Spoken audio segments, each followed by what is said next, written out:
The world of sports is still stunned by the death of baseball commissioner Bart Giamatti, who suffered a heart attack just 24 hours ago.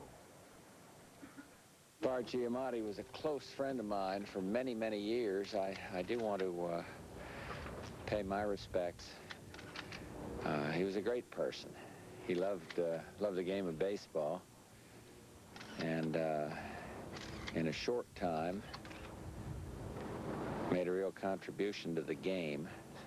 Good afternoon, everyone. I'm Marv Albert in New York. Our Saturday baseball lineup includes the Mets and the Giants from San Francisco, the Indians and the Tigers from Detroit. But overshadowing what will take place on the field, the shocking death of Bart Giamatti at the age of 51. Now, within the hour, an autopsy was released that revealed that Giamatti had a previous heart attack and may not have known about it. The commissioner was looking forward to a weekend of relaxation with his family on the resort island of Martha's Vineyard, but he suffered the fatal heart attack and died 5 months to the day after becoming commissioner. Giamatti was different from his predecessors, not a lawyer nor a businessman. He was a Renaissance scholar, a baseball fan in the halls of Ivy, a Red Sox rooter who joked when he was named president of Yale, all I ever wanted to be was president of the American League. But in an odd twist of fate, in 1986, he was named president of the National League. And in April of this year, he replaced Peter Ueberroth as commissioner of baseball. The times we're in now are times when you are really thinking, therefore, about affirming those strengths, but then providing continuity, providing some stability that people can count on and project into the future. Well, I think he'll be the most beloved, and he's going to be an articulate leader of the game, and hopefully it'll be all the growth that's in the game now continue. But I think he's going to be a very special guy. Pete Rose dominated Giamatti's 5 months in office as the two locked in a court battle over charges that Rose bet on baseball and on his own team. 9 days ago, they settled. Rose was banned for life. Giamatti stood tall. It was his finest hour. The matter of Mr. Rose is now closed. It will be debated and discussed. Let no one think that it did not hurt baseball. That hurt will pass, however, as the great glory of the game asserts itself and a resilient institution goes forward. Let it also be clear that no individual is superior to the game. At times, the pressure seemed to be off. He was able to make it to Texas to see Nolan Ryan strike out his 5,000th batter. And when the legal exercises were over, he could be a fan again. Until yesterday. The man who often said that cigarette smoking was his most serious vice went to Martha's Vineyard for the weekend and suffered the heart attack that ended his life. I used to tell Bart that if he didn't stop smoking, it was going to kill him, and I never thought that it was going to be that prophetic a statement, though. He was a deep man, a human man, and a man that dearly cared, not just being commissioner, but he cared about baseball. And next to his family and God, baseball was next, and it's all he ever wanted to be. And if there was a bright side to this whole thing, it was that he died doing what he wanted to do most. At the height of the Pete Rose controversy at this year's All-Star game, I interviewed Bart Giamatti. For a relatively young man, he was only 51, the strain of the job showed on his face, and I wondered if he ever regretted leaving Yale for a career of hardball. It isn't a question I ask in the sense of, oh my goodness, what am I in? I have a very strong sense of what I'm in, and therefore perhaps I ask it. Are you enjoying yourself? Sure. Oh yeah. Yeah. It's a great game. Deputy Commissioner Fay Vincent was at Bart Giamatti's side during the course of that interview at the All-Star break. Fay Vincent was usually alongside his friend and associate, and he was there at Martha's Vineyard yesterday. Fay Vincent was the chairman and CEO of Columbia Pictures, an executive vice president of the Coca-Cola Company, and a partner in a New York law firm. He was named Deputy Commissioner of Baseball last October and has within the past 24 hours already received much support to eventually be chosen as the new commissioner. It's expected to be named interim commissioner within short time, perhaps later on this afternoon. And Fay joins us from his home in Greenwich, Connecticut. Fay, you accompanied the commissioner to Martha's Vineyard. Would you take us through the day? I know a difficult one for you? Marv, we left Westchester Airport. We flew to Martha's Vineyard, as we had many times over the summer. I had a small plane which I chartered. Bart was in good shape. He seemed healthy. His spirits were good.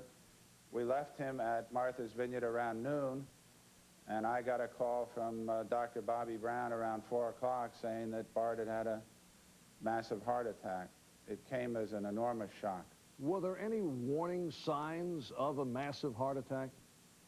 None to my recognition. I saw no sign other than a very fine, healthy, happy, delighted, vacationing fellow. Now, he was a chain smoker, and he used to kid that that was his primary vice. That's correct. He smoked heavily, and I think he'd made efforts to stop, but he was not successful. Fay, it has been a stress-filled season, obviously preoccupied by the ongoing Pete Rose investigation. Were there signs that he was affected by that immense pressure?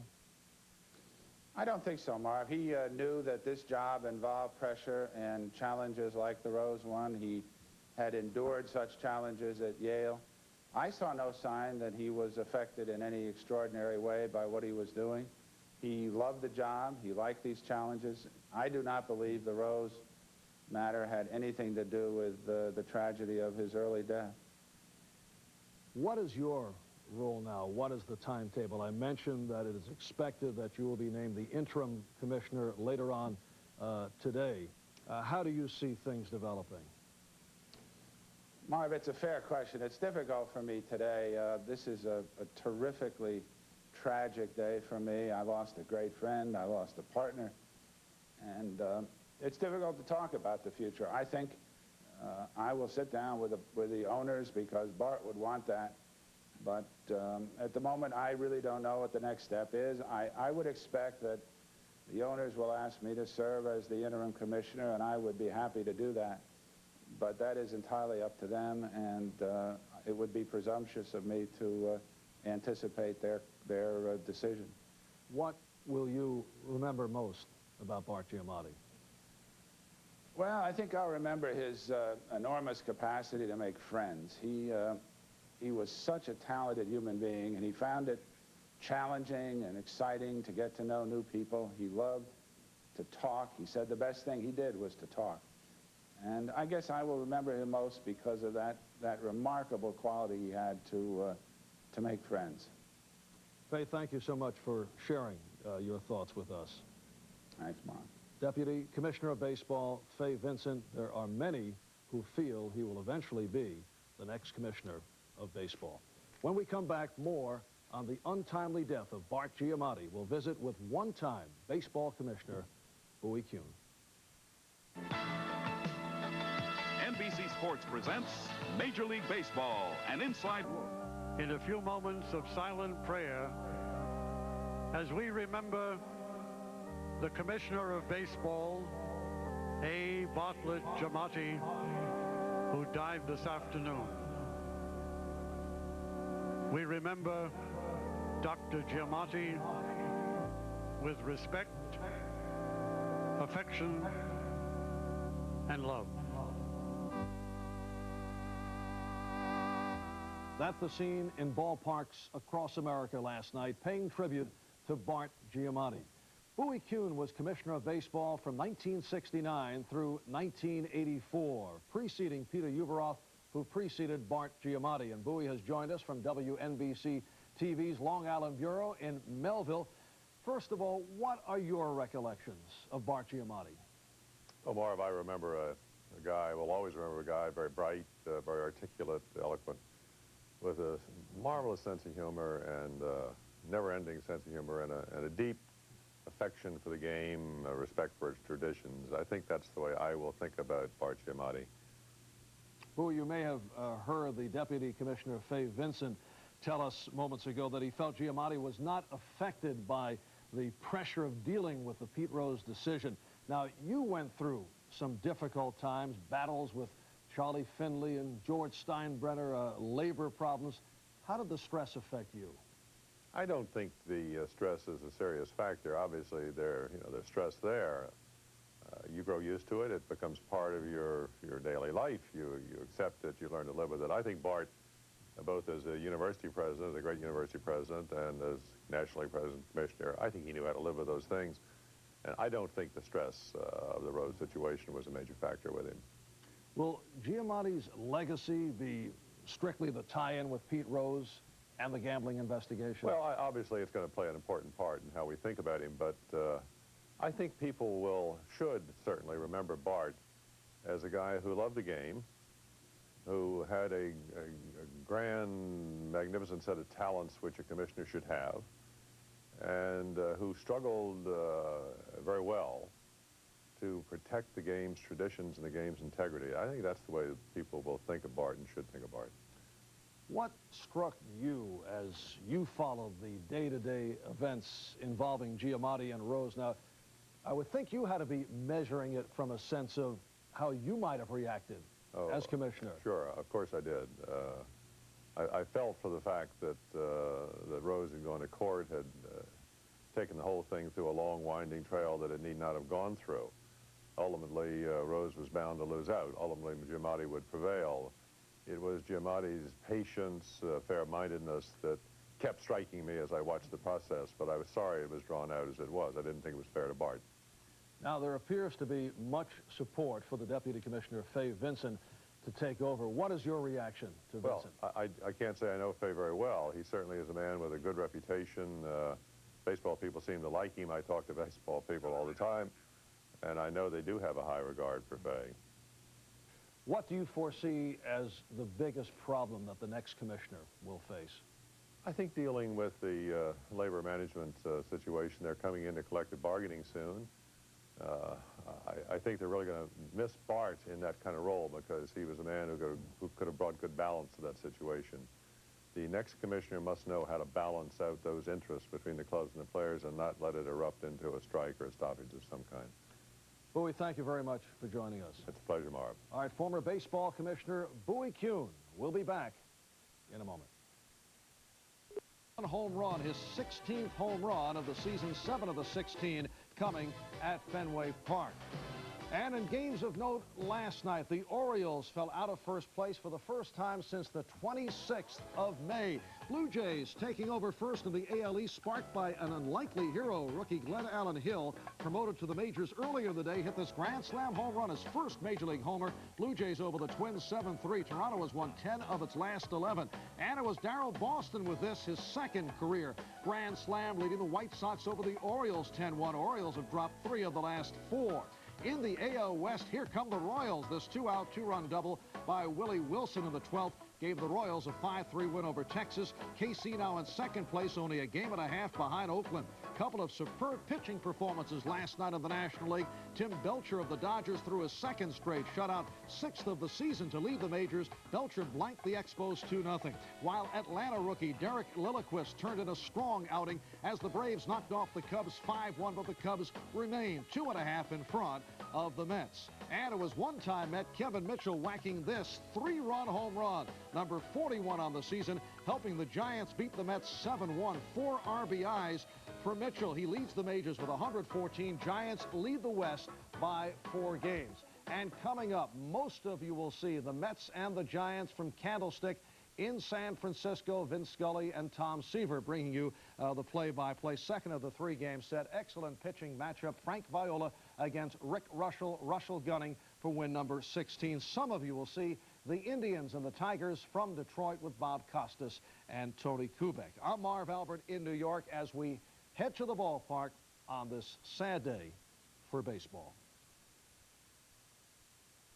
Of its generation. When the Big Red Machine polishes off the gallant Red Sox in Game 7 at Fenway Park, they capture the first of 2 consecutive World Championships. Sparky Anderson is a household name that carries with it many perks, like a chance to talk to people wearing funny sport coats. From Cincinnati, the trail leads to Detroit and a world title in the other league. 104 victories in 1984, a sweep of the Royals in the playoff. And then they make quick work of the Padres in the World Series, 4 games to 1. It's madness in Motown. A division title follows in '87. But then the bottom falls out. The champagne stops flowing in Detroit, and Sparky Anderson needs a rest. Last night, Tigers manager Sparky Anderson left Detroit and returned home to California under doctor's orders. Sparky is suffering from physical exhaustion, needs complete rest. And so, one of the game's great managers is back. The smile still on his face, the bounce still in his step, determined not to let the worst season of his career bring him down again. It's the Tigers and the Indians coming up on the Game of the Week.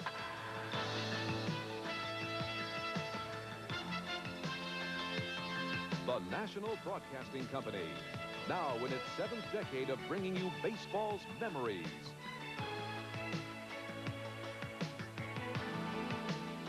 Baseball's milestone.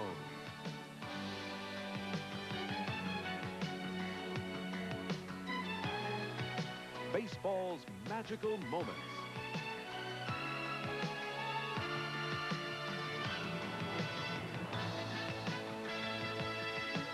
And baseball's miracles.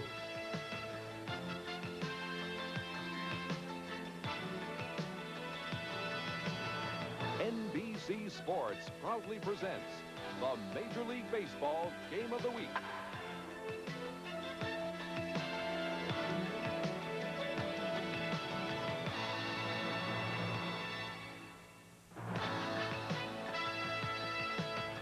The day is a beautiful one, sunny, a light breeze blowing. The setting is classic, beautiful old Tiger Stadium. The matchup is meaningless. Hi, everybody. Bob Costas along with Tony Kubek.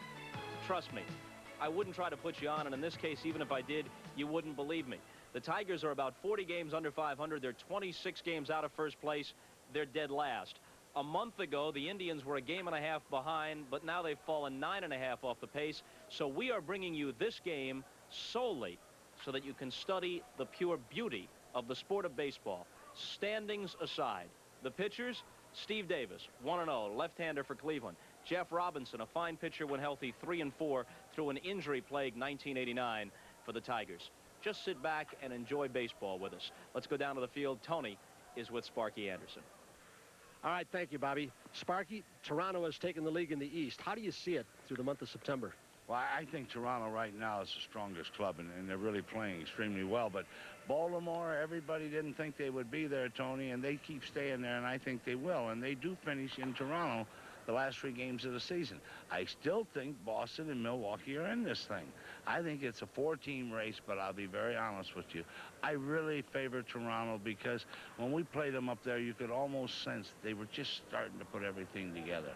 Did you notice how much Mookie Wilson has added to that ball club? Really helped him. You know what he's done against us up there? He hit 5 balls that didn't leave the infield. They come bouncing off of that AstroTurf, and he got 5 hits. I don't care what kind of hits he gets. He added that, kind of like he inspired him.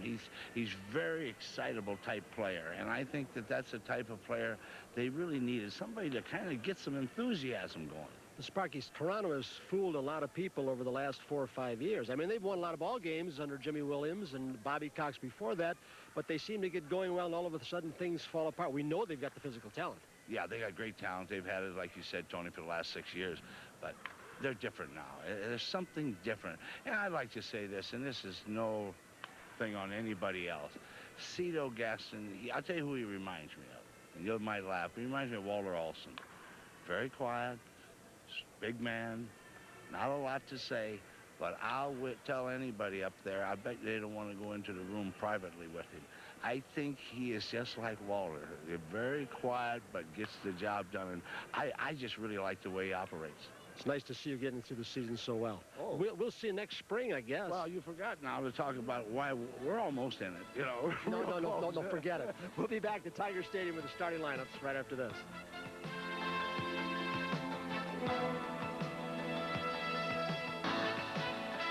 The Game of the Week is brought to you by the Heartbeat of America, Today Chevrolet, by Stroh's, fire brewed, family brewed for more than 200 years, by Speed Stick Super Dry Antiperspirant, the wide stick gives you the edge, Speed Stick by Menon, and by Die-Hard, America's most trusted replacement battery, Die-Hard with more power when you need it most.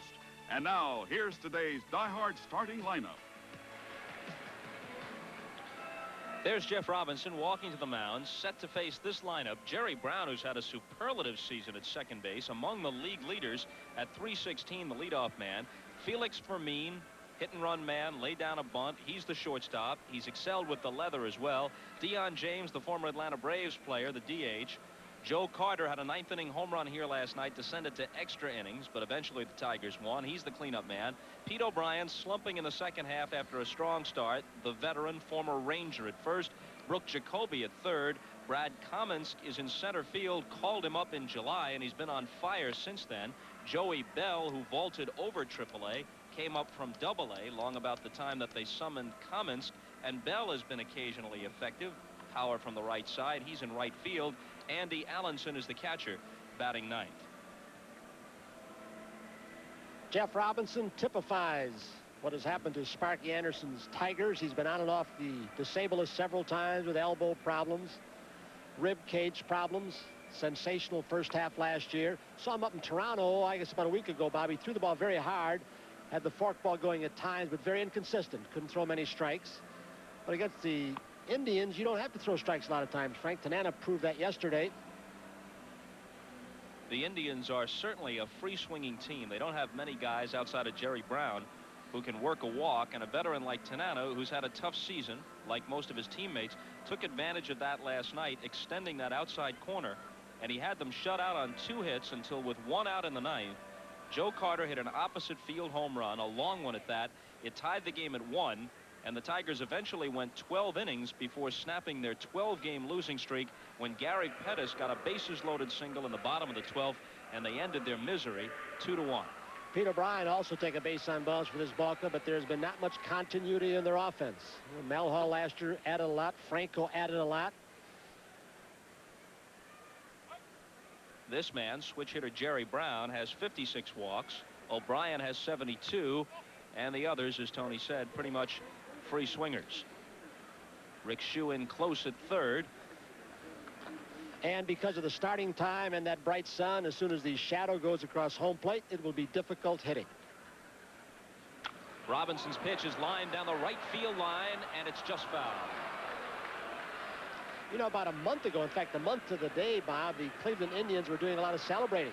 They were just a game and a half behind the first place Baltimore Orioles. Since that time, they've just going steadily downhill. They've had pitching problems. Swindell just off the disabled list. Farrell was on the disabled list out of spring training. Candiotti. Bales is on the DL right now for them, and it's a team that a couple of years ago, excellent hitting team. Now Doc Edwards all of a sudden sees a good pitching staff, but the hitting is slacked off. Brown slices one the opposite way, and it's caught on the run by Kenny Williams, crossing over into foul ground.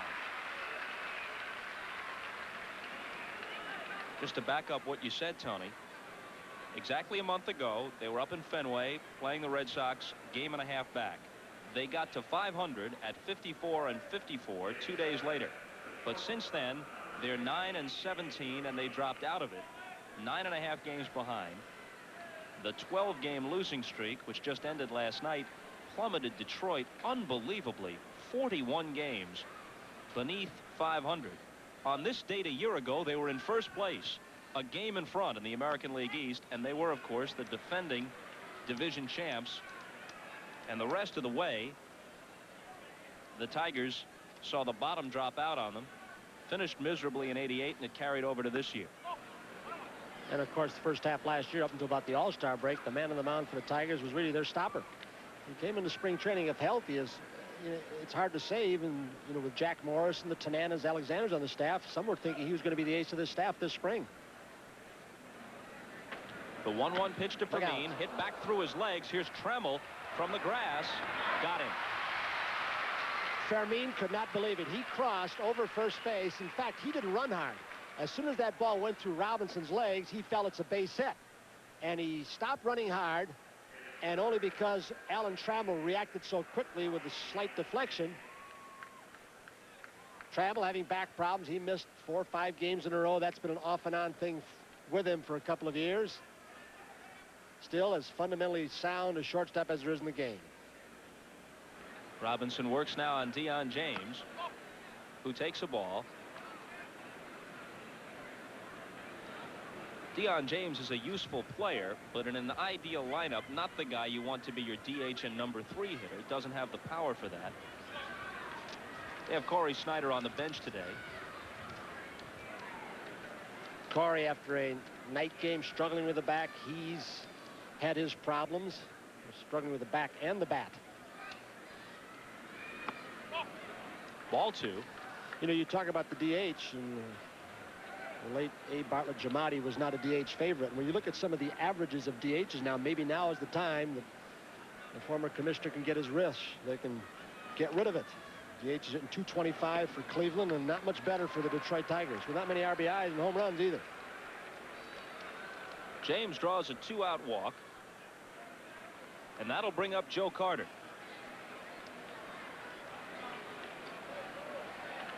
Despite the fact that the Indians overall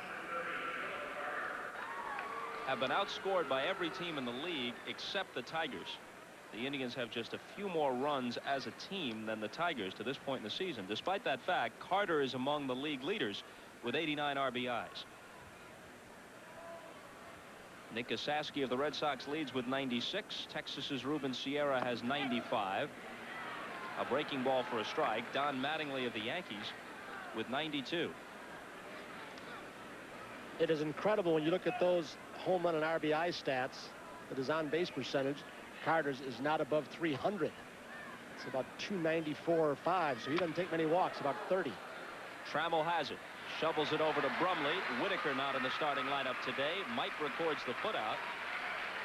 No runs, no hits, a walk, a man is left. Tigers coming up, bottom of the first. Invitee, didn't make the roster, went to their AAA farm in Colorado Springs, where he was 12-2 with an ERA of 2.5. He's come up recently, won his only decision. This is his 10th appearance and his 2nd start. Gary Pettis bluffs a bunt and takes a ball. Remember back in '85 when he came up at the end of September with the Toronto Blue Jays, and Toronto hadn't had a left-handed starter for over 2 years plus. And they thought he was going to be that left-handed starter, would be in their rotation for 8-10 years. Outstanding first outing against the White Sox. Sneaky fastball. Al Woodmar taught him a little bit of a sinker ball and a curve. Now he's learning the changeup. He falls behind Pettis 3-0. Gary has stolen 34 bases. He's the only Tiger in double figures in that category, a guy you want to keep off base. He's hitting .250. That's a strike. Gary, of course, playing with that damaged left foot. In fact, he had a break, fouled the ball off it, went up to Toronto, fouled another one. He's got a something taped to it, something makeshift by Pia DeSalva, the trainer, to protect it. He didn't like it. Now he's going to use it for running. So on the 3-1 pitch, he draws a walk. The Tigers had come back off an 0-11 road trip, their worst road trip since 1960. Maybe they can take some solace in the fact that the year after that, 1961, they had a very fine ball club and in fact chased the mighty Yankees into September in the pennant race, won over 100 games. I don't know if this edition of the Tigers can rebound like that, but they had an 0-11 trip, then lost the first game back. They had lost 12 games in a row before winning in 12 innings last night. And you look at it, it's a team that would like to be in transition, but there's not a whole lot left in the farm system. There's a lot of age in this lineup here today. The Pettises and Ward and Heath, Lemon. And the wear and tear in the middle of the diamond has really caused Trammell and Whitaker to miss more and more games over the last couple of years. Only 2 years ago, Trammell was neck and neck with George Bell of Toronto for the MVP award. He was a standout in postseason a few years before that as the Tigers won it all in '84. There are the figures, and considering the fact that he played shortstop in Gold Glove fashion, Trammell had to be one of the 3 or 4 most important players in all of baseball at that stage. Right now, he's 2 for his last 26, battling through back cramps. And he's down at 227 with just 4 home runs for the year. And last night during the game, there were several swings that Allen took. You could tell the back was bothering him. There he goes. The runner goes. He lines it to left. It's in for a hit. Pettis rounds second and will hold. And behind him, he breaks for third. And he's safe. And Trammell moves up to second behind him. It was almost the kind of decoy, if you recall, years and years ago, the late Jackie Robinson would round first base, go halfway between, and if you threw behind him, he'd go to second. If you threw to second, he'd just go back to first, and that's about what it was. It looked like Pettis was just going to set up the left fielder, Joe Carter, and they might have had him. This is a hit and run. Trammell hits a bullet to left field, and he says, I'm going to decoy you. Throws behind, and if a good throw by Jerry Brown, might have had him. What quickness. Even though he made it, you might say it's overly bold with nobody out, but considering the Tigers' plight, they're just trying to do anything to jumpstart this team. They've got nothing to lose at this point in the season. They might as well have some fun in September. And really what Carter did was not wrong, because he did have him dead to rights about a third of the way down, but it was the poor throw by Jerry Brown to Jacoby that allowed Pettis to dive into third. 1 strike to Lemon.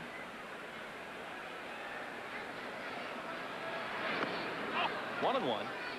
Watch Joe Carter's throw again, Tony. He's got him. He's a little over a third of the way down, and it is a very good throw. Jerry Brown goes to meet it, and then Jerry bounces it, which made it tough for Jacoby on a tough hop, and Pettis was allowed to go in. 2-1 now to Lemon. You know, that's an area that the Indians really strengthened themselves. You know, when Frankie was let go, Fermin and Jerry Brown have been very good all season long defensively. It's really helped their pitching staff. Davis from the stretch, and that'll make the seats. In 1985, Steve Davis was a 22-game winner in 3 different leagues. He was 17-6 for Knoxville, Toronto's AA affiliate. They moved him up to Syracuse. He was 3-2, spent a brief portion of the season with the big club, and went 2-1 for a composite 22-9. But then shoulder difficulties followed. The 2-2 offering to Lemon. Ripped through the left side. Trammell had to hold up, and now Grammas will stop him at third. Pettis scores. Lemon has his 45th RBI, and the Tigers have a 1-0 lead.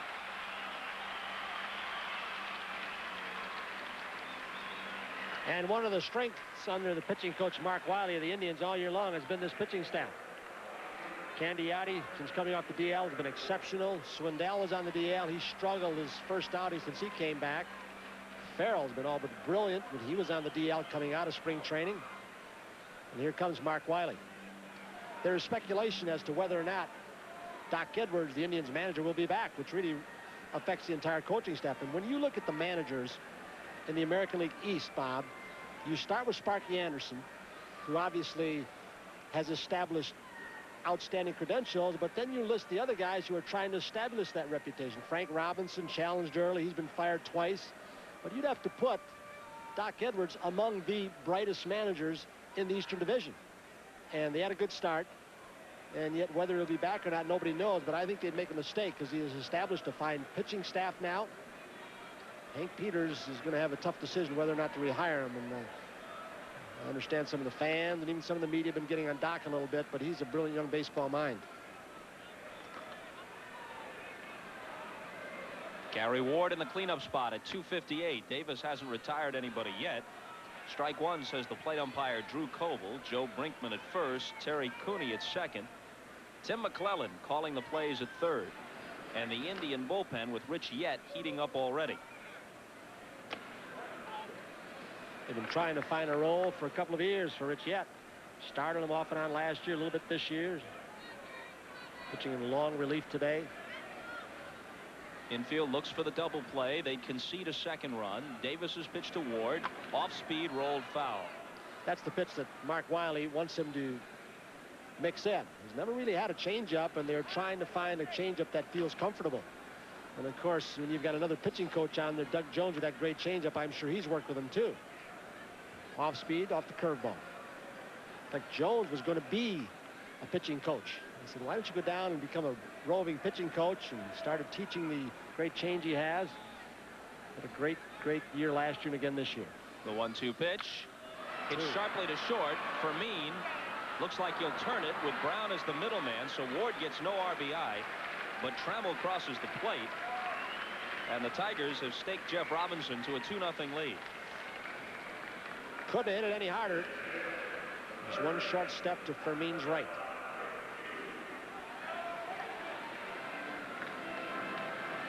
So up comes the former Philly Rick Shue at 211, but with occasional power. He's hit 7 over the fence. First pitch swinging, drive to center. Nice and easy to put it away. Brad Cummins making the catch to close it out in the first, and the Tigers jump in front. Last year, Jeff Robinson was cruising along at 13-6, an ERA under 3. Then the index and middle fingers of his pitching hand went numb, and he was done from about mid-August. This year, as Tony told you, the elbow, then the pulled muscle in the rib cage. He's been in and out on the disabled list a couple of times. He comes in at 3-4. Pete O'Brien takes a ball. So they lose Jeff Robinson for a long stretch. Eric King was dealt to the White Sox. They lost all the innings that Walt Terrell usually delivered. Here's a long drive to right. This thing is going to settle into the second deck, and O'Brien has cut the lead in half with a solo home run to start the second inning. It's number 12 for him. You know, Pete O'Brien, not too long ago, went 203 at-bats without a home run. He uppercuts that one out of here. No park is more comfortable than this one in all of baseball in right center field. That overhang in the upper deck. Pitched down. I don't know, Bob, if that was a slider that just stayed there and didn't move at all, or if he tried to sink the ball. Brooke Jacoby skies one toward the gap, but Gary Pettis to the edge of the track to make the catch.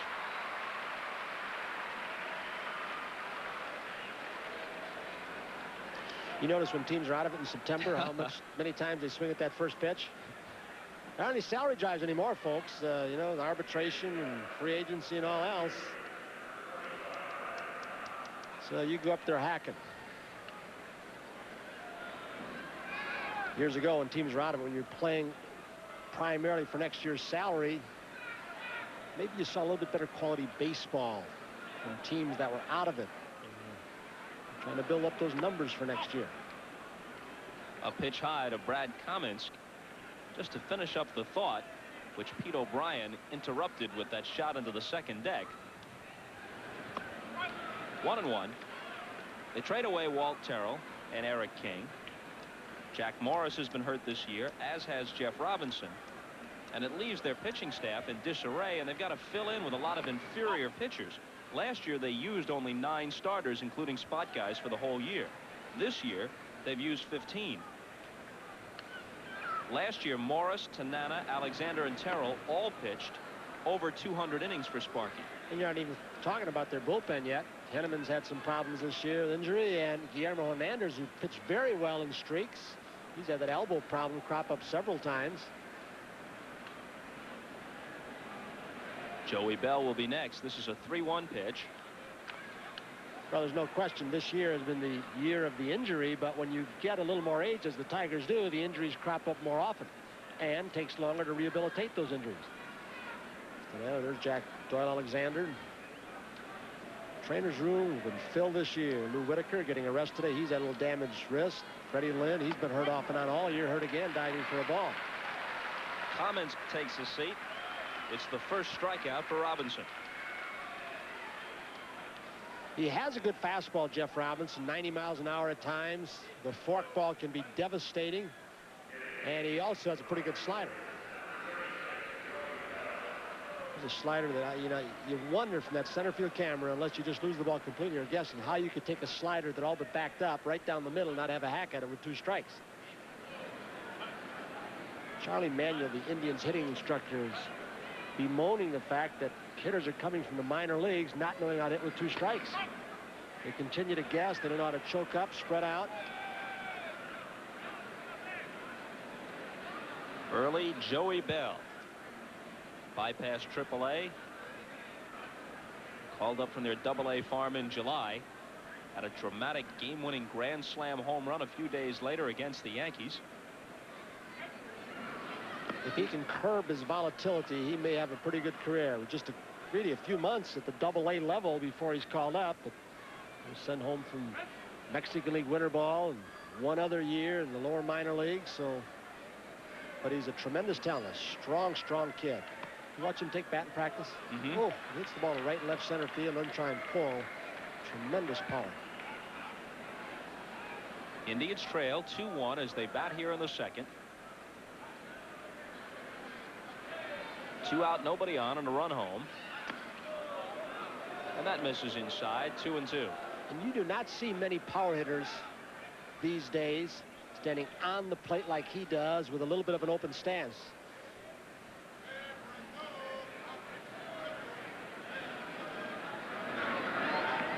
It bounces away from Heath, which is irrelevant with nobody on base, except that it looks like it got a piece of Mike. But it might have been. It's 2 strikes, and if he swings at it and it goes back to the backstop, the guy's got first base, so he's going to try and block it in case he went after that low fork ball. Which he didn't, so the count is full. Heath gathers himself, flashes the sign, and Robinson looks to finish the second with this pitch, which he does. The fork ball for his second straight strikeout. He got Kamensk looking and Bell swinging. But O'Brien has the homer, and the Indians close to 2-1. I venture to say that growing up in Shreveport, Louisiana, in Little League, high school, or 3 years at Louisiana State University, or even in professional ball till this time, did Joey Bell see a fork ball on 3-2 like Robinson just threw him. And that's price he's going to have to pay, a slugger with a lot of power, and you got to learn to cut your swing down against these guys when they try and trick you even at that count. Heck, he'd only played 147 minor league games, less than a full season, when he got the call to the big show. A strike to Mike Heath, who at 272 is the Tigers' leading hitter. He's having a good year. The only other Tiger aside from Lou Whitaker is in double figures in home runs, and he's got 10. Which is all but incredible. A team in this ballpark that was built around power, and just a couple of years ago they hit over 200 home runs. He's having a good year, catching a lot more than he ever thought coming out of spring training. Here's Joey Bell with the glove on his hand, and he makes the catch right near the line to retire Mike Heath.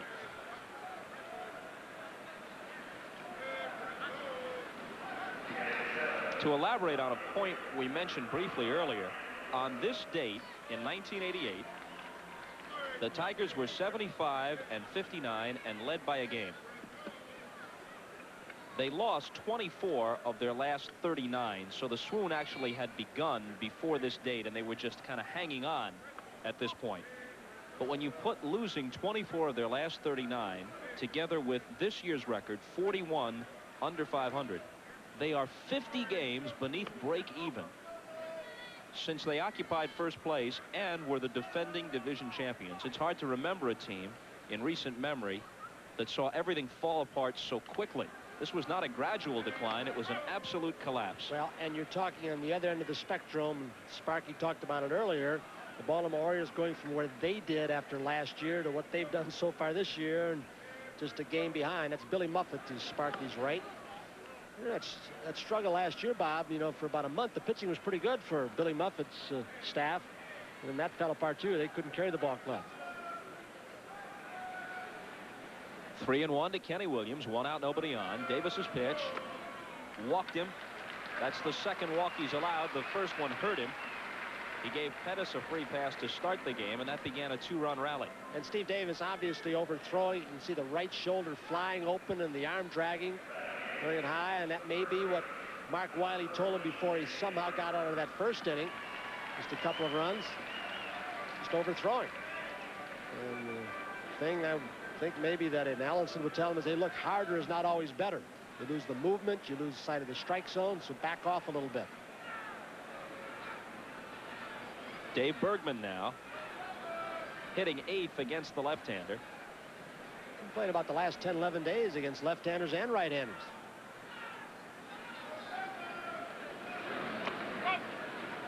A strike on the outside corner. Bergman's hitting .256. The 308 at-bats are the most he's ever had in 5 seasons with the Tigers. Good for him, but bad for his team because it means that other things did not work out as planned. He's really an excellent pinch hitter and utility man, but you don't want him playing nearly regularly. Well, it's like Gary Ward wasn't supposed to get as many at-bats. He's done a good job when he's played. Bergman, Heath, you want Noakes back there. That was the plan coming out of spring training. A lot of people are getting more at-bats than they're supposed to because they're bench players. Davis ahead on the count, 0-2.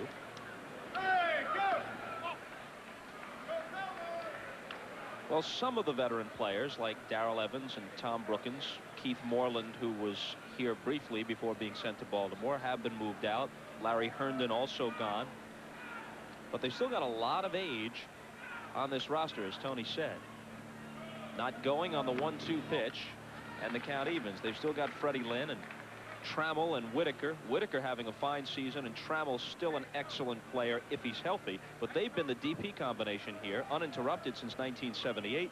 You've got Morris, Tanana, and Alexander in the pitching rotation. Eventually, something's got to give. There's Freddie Lynn. Hit to short for Mean. To Brown for 1. You can see and they nip him at first. Double play. See when Davis backs off, he's got a better sinking action on that pitch.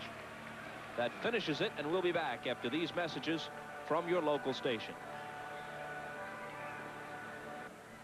Hard to guess as to the total in attendance here. Maybe 17,000, 18,000 today.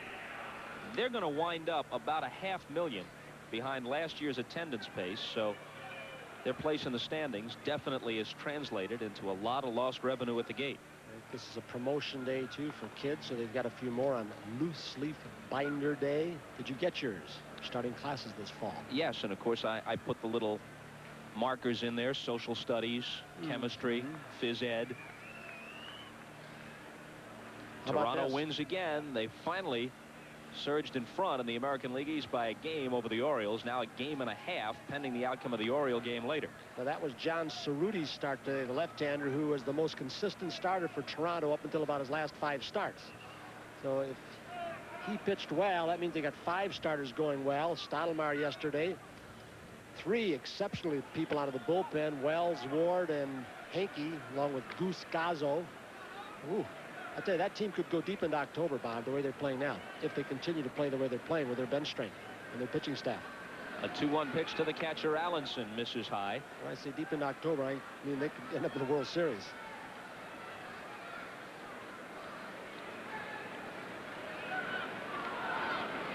Well, especially if Jimmy Key is pitching well and the kind of games Dave Stieb is capable of throwing.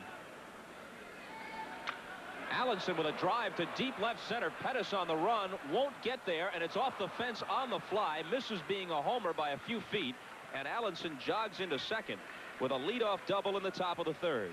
Jeff Robinson gets behind 3 balls and a strike. He throws him a fastball, and that's what happens in left center field in this ballpark. Very comfortable power alleys. 365.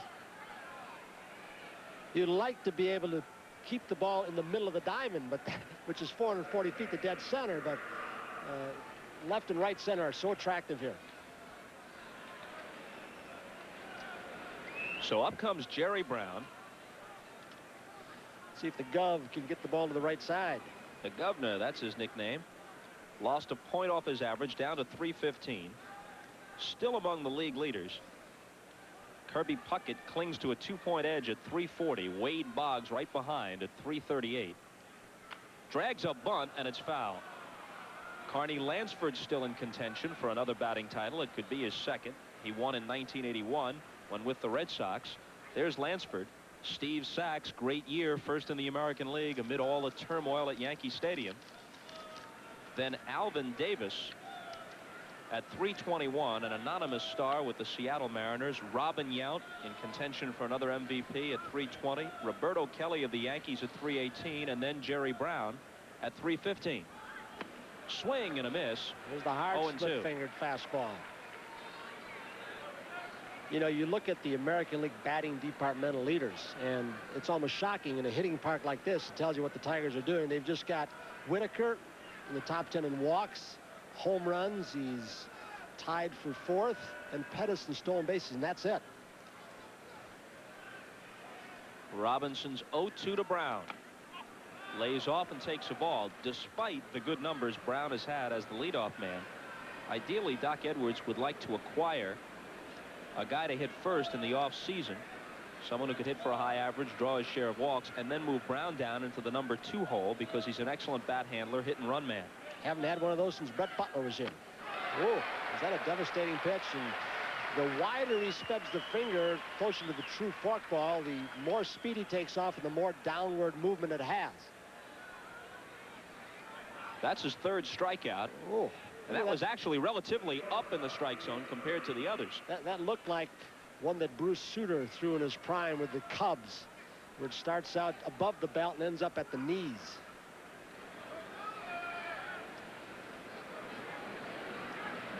Felix Fermin robbed of a hit when Trammell ranged behind the bag and threw him out from the edge of the outfield grass. Strike on the inside corner. The Red Sox continuing to hang in there. Seattle batting in the 9th at Fenway, and Boston leading 6-4. Boddicker was the scheduled starter against Dunn today. Viola against Russell. What a pairing at Candlestick. 2-0 Giants. They beat Ron Darling last night. How about the matchup, Viola and Hershiser? That Viola's last start before this one, wasn't it? Bill Guilfoyle, the Baseball Hall of Fame, got a ticket stub from that matchup. Last year's Cy Young Award winners.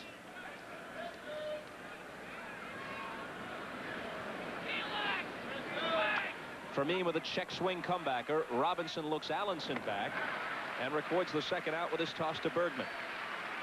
When a pitcher has got that embarrassing kind of pitch like Robinson has today, that split-fingered fastball or forkball, even pitches that are not in good spots, as a fastball up and in, check swing, you've got on your mind as a hitter not to go after the forkball.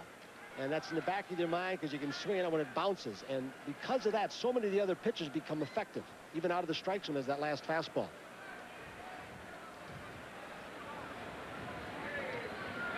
Deion James drew a walk in the 1st. Robinson trying to protect a 2-1 lead. And strike 1 to Deion. I have one of those feelings that I think we ought to watch out in this at bat for that foul ball that might whistle over our heads in this very comfy ballpark and broadcast booth. No broadcast booth anywhere in baseball is closer to the action than this one. You got to be alert. Down and in for a ball. I wanted Drew Coble, home plate umpire, to give me his mask for this, or Mike Heath his glove. As you can actually hear the catcher and umpire talking to each other. That's how close we are.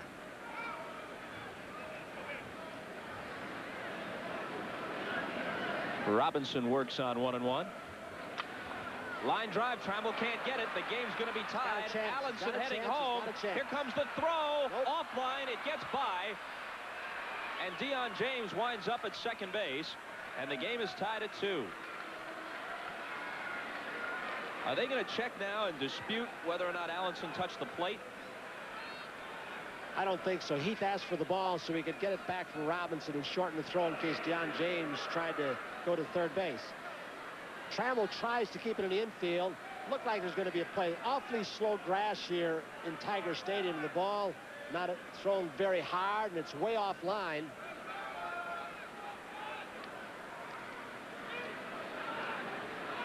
So the Tigers get 2 in the 1st, and the Indians peck away.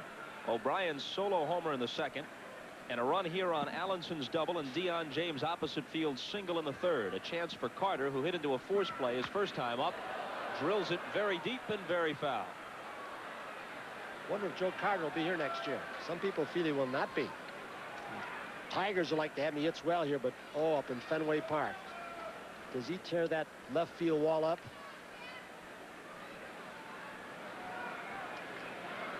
He's 2nd in the American League with 29 homers. Freddie McGriff of Toronto leads with 35. The 0-1 pitch from Robinson. In on his fists, rolled to Trammell.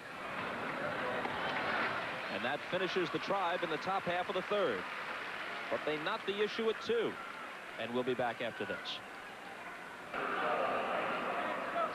Regardless of the fact that the Tigers occupy the basement, and the Indians are on their way to their 24th losing season in the last 31 years. Hey, it's still Tiger Stadium. Still a beautiful early September afternoon, and it's still baseball. Tony Kubek just lathered that hot dog with plenty of mustard, and he's ready to go. Well, I had something presented to me, and you did too, before the game by the Hall of Famer Ernie Harwell, which kind of tells what this ballpark's about. Isn't that a great, great picture with Ernie on it, with all the Hall of Famers?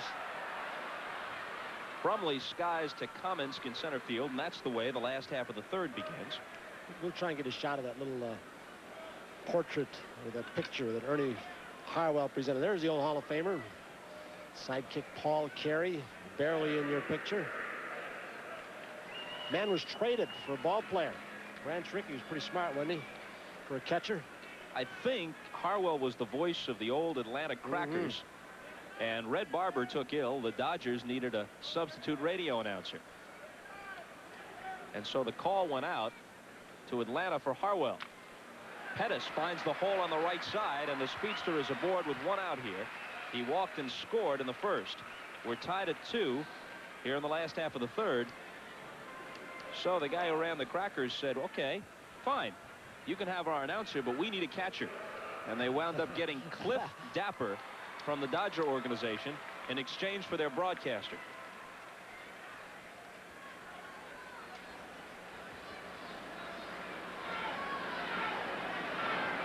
Trammell singled his last time, just his third hit in his last 27 trips.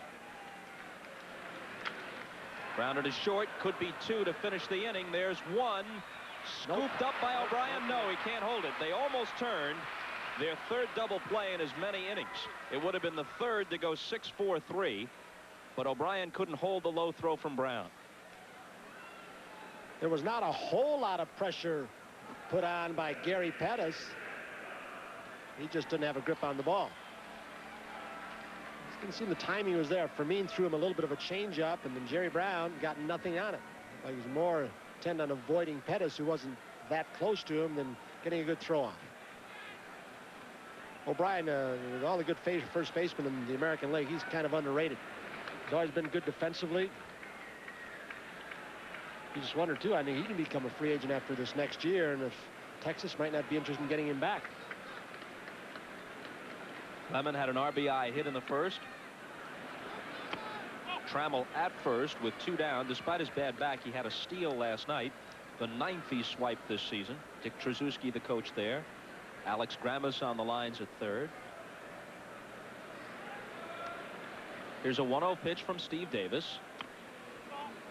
And Lemon lays off. You know what I've never been able to figure out about you, Bob? What? How you can literally eat a hot dog between statements and play-by-play. That's quite, I mean, you've got to have the timing down. You have to judge the pace of the game. Now, if you hadn't interrupted my concentration there, I would have noted Lemon stepping out of the box to check with Grammas. That's a good time to take a bite. But you blew that one for me, so here's the pitch.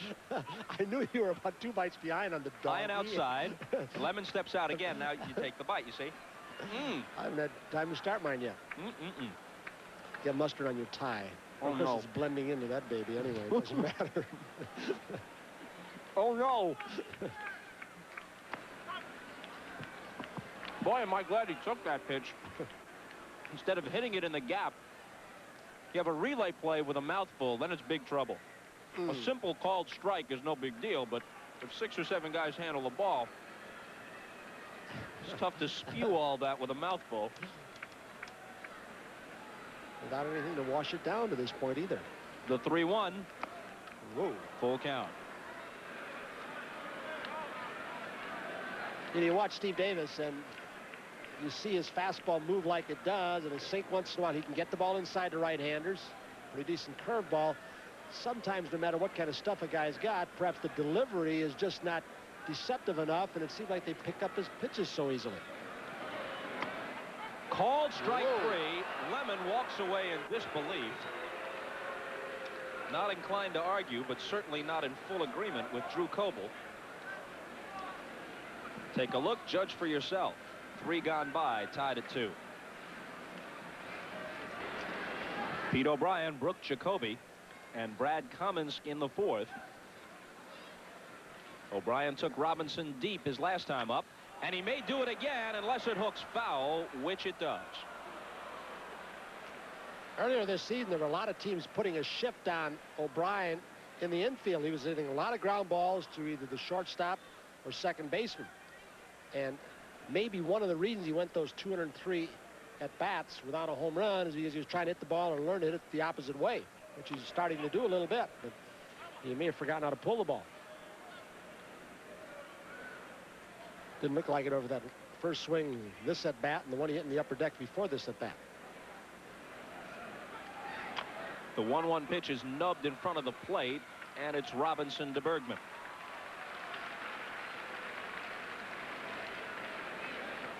You look at the Indians, who, as we said, were just a game and a half out, admittedly only playing around 500, but that was the pace in the division. A game and a half out a month ago, they had a chance to go into September in serious contention for the first time, not counting the split season, since 1959. They finished second that year behind the pennant-winning White Sox and ahead of the third-place Yankees. And, of course, their last pennant was 1954, when they won 111 and lost 43, a great 154-game record, then were swept by Willie Mays and the Giants in the World Series. Forget about not winning since '54. They have seldom even flirted with it. Jacoby. You know, you look at the Cubs and all the frustration they've endured. At least they've had a handful of seasons where they teased their fans. And in '84, in fact, they did win the division and came within a victory of winning the playoffs. Bouncing ball to Trammell. Long throw. And it's in time. You notice he never gets a bad hop, even when he just got a bad hop. The ball jumped up on him, hit a little rough spot, and Allen made it look like it was a normal hop. Moving on the off-speed pitch before it left the bat, shading to his right. Another final comes in, I'm guessing from Fenway, and Seattle got a run in the ninth, but the Red Sox hold on and win 6-5. Let's see where they've got Dobson back now, Hetzel back, and Oil Can Boyd was activated now the other day. He's pitching at the Double-A level and striking out some people, throwing strikes. See where the Orioles brought Ben McDonald up. That didn't take long, did it? The 0-1. Cummins committed himself, 0-2. So the Orioles are now a game and a half back of Toronto. The Blue Jays and Red Sox have each won afternoon games. Boston stays 5 behind the Blue Jays. Baltimore's at Comiskey tonight. Here's the 0-2 pitch. Pete Harnisch will pitch at 3-8 for the O's. Hibbert gets the start for Chicago. He's 4-5. Oakland's lead a game and a half on Kansas City in the West, with the Angels 2.5 behind. Boy, Saberhagen been outstanding for, I mean, it's been unbeatable since May, and Guba's over his last half dozen starts, and the kid Tom Gordon's been something. Saberhagen may be drawing a bead on his second Cy Young Award. The 2-2 pitch, full count, so Dave Stewart could very well win 20 for the third straight year and be denied the Cy Young yet again. Except Dave Stewart within the last week has said, I don't deserve it this year. Look at Mike Moore on our staff, who's been better ERA and perhaps a little more dominant than Dave. But there's still September to go. The payoff pitch struck him out. It's the 4th K put in the scorebook by Jeff Robinson. 2-all tie preserved. We move to the bottom of the 4th in Detroit.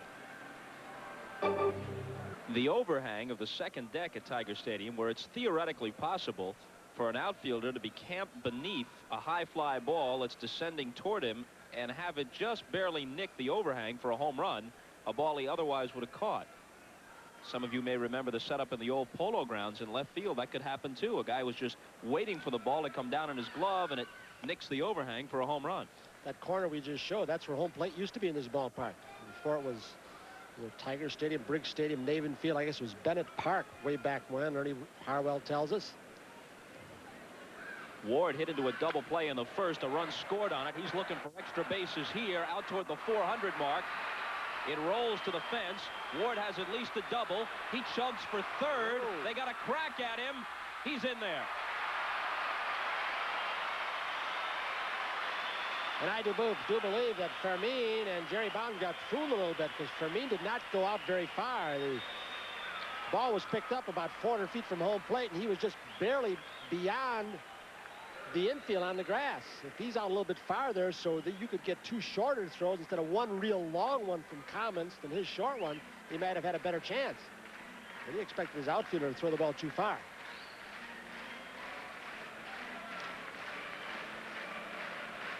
So a leadoff triple. The Indian infield will concede the run unless it's hit sharply to Jacoby at third, who's just about even with the bag. Rick Shue takes a ball down and in.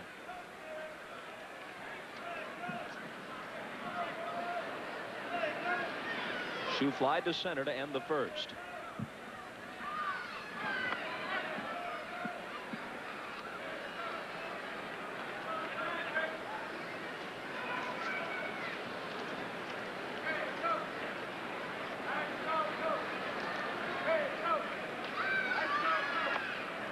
Two and one. Rick Shue hitting 5th in an RBI spot. He's hitting at 211.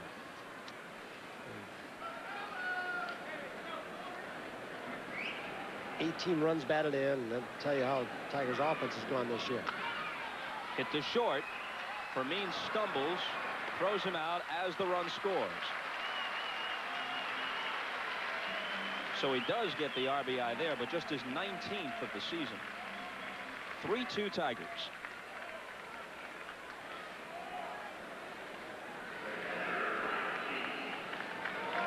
When you look at the Tigers, and that's a very important man right there, Jack Morris with his back, and a young kid named Ritz, who just left your picture, right-hander who throws pretty well.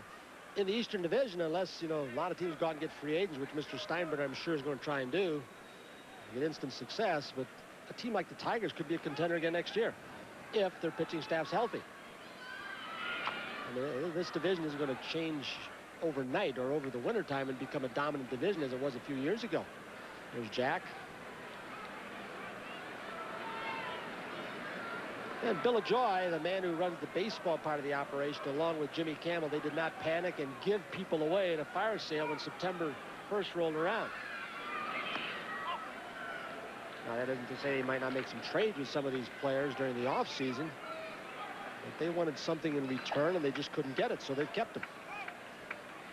You look at a guy like Doyle Alexander. He was all but unbeatable down the stretch when they got him in 1987 from Atlanta. The Twins finally got to him in the playoffs, but in the regular season, he just about won it for them single-handedly. But the price tag was high.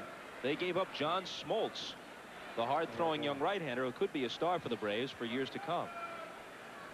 He was a minor leaguer then, and it's one of those deals where the average fan picks up the paper, sees that it's made, he recognizes the veteran's name and doesn't think a thing about Smoltz. But believe me, Bobby Cox knew. Well, unfortunately, and Smoltz is a good curveball, too. Unfortunately, all those young pitchers that the Braves are grooming are going to have to pitch in the launching pad. And like Seattle or Wrigley Field, young pitchers get burned out in a hurry. Heath goes the opposite way. Brown can't get it. It scoots under his glove. And there's a one-out hit. It looks like the little guys in the middle of the diamond, Fermin and Brown, although Brown is still hitting, are wearing down a little bit. They've played an awful lot. The ball looked like it was going to be caught. It's like a sand pile in front of home plate with very tall grass. And that's because of some of the age and injuries of the Tiger infielders. They slowed it down, and I thought Brown was going to get it. He never could catch up to it.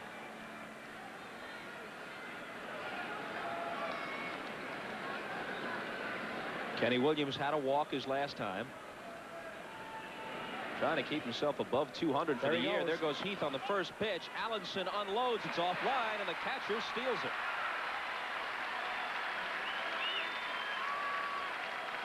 They have two good defensive catchers here. Allenson and Joel Skinner might be even better. Skinner hasn't played in quite a while, and I think this is an 11th consecutive start for Allenson. But what they'd like to have from these two is not only their defense, although this is a very poor throw, is to have them driving some runs a little bit more. They're not getting much production from their catching. Heath has been successful in 5 of 6 steal attempts this year. And now Williams takes low and away. You've been as been behind as often as the Tigers, you don't get many opportunities to steal. And really, they don't have a whole lot of team speed aside from Pettis. The 2-0. Off speed and high. Davis has walked 2. In danger of doing it again here. Bergman is on deck.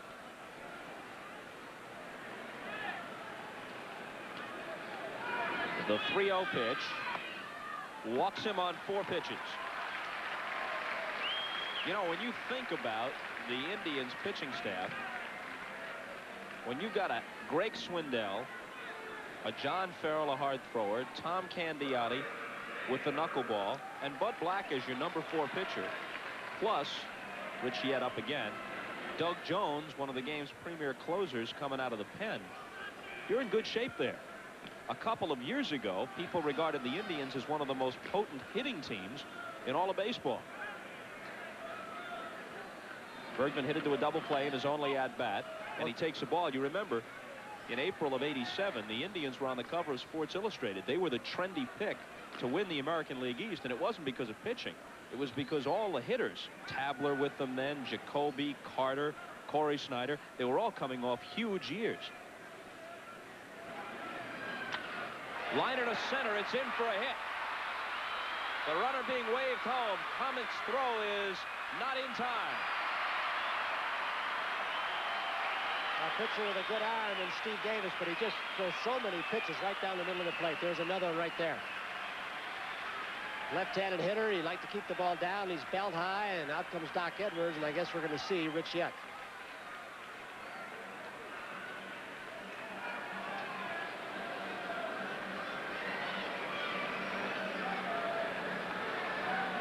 So the single to center by Bergman.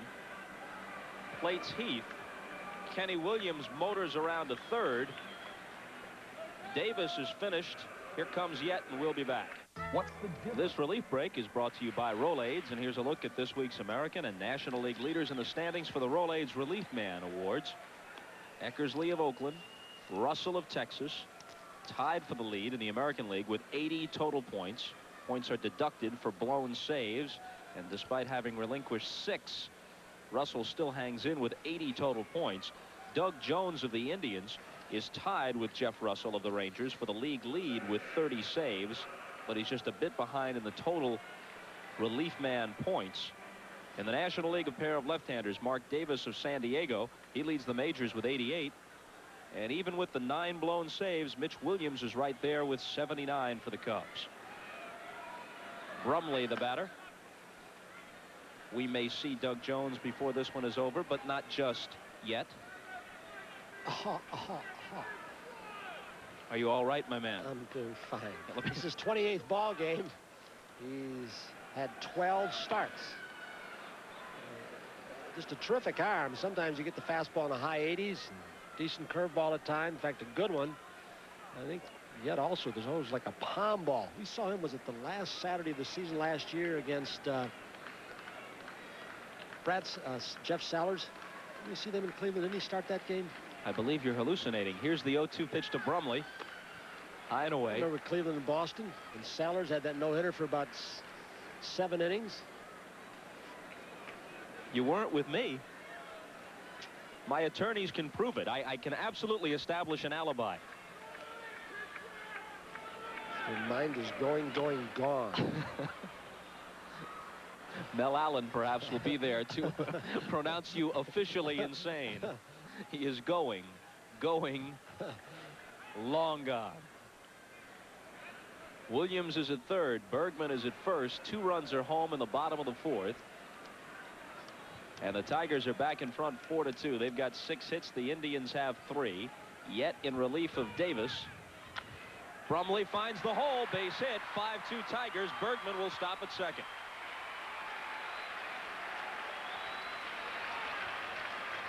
Yet had him in the hole, 1 ball, 2 strikes, and then couldn't polish him off.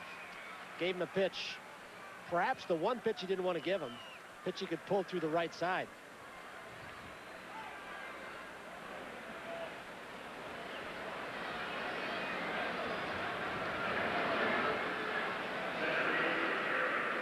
So Gary Pettis has a chance to join in the fun. He's walked and singled.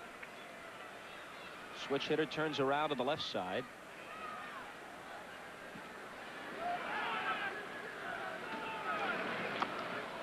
Swing and a miss for strike one.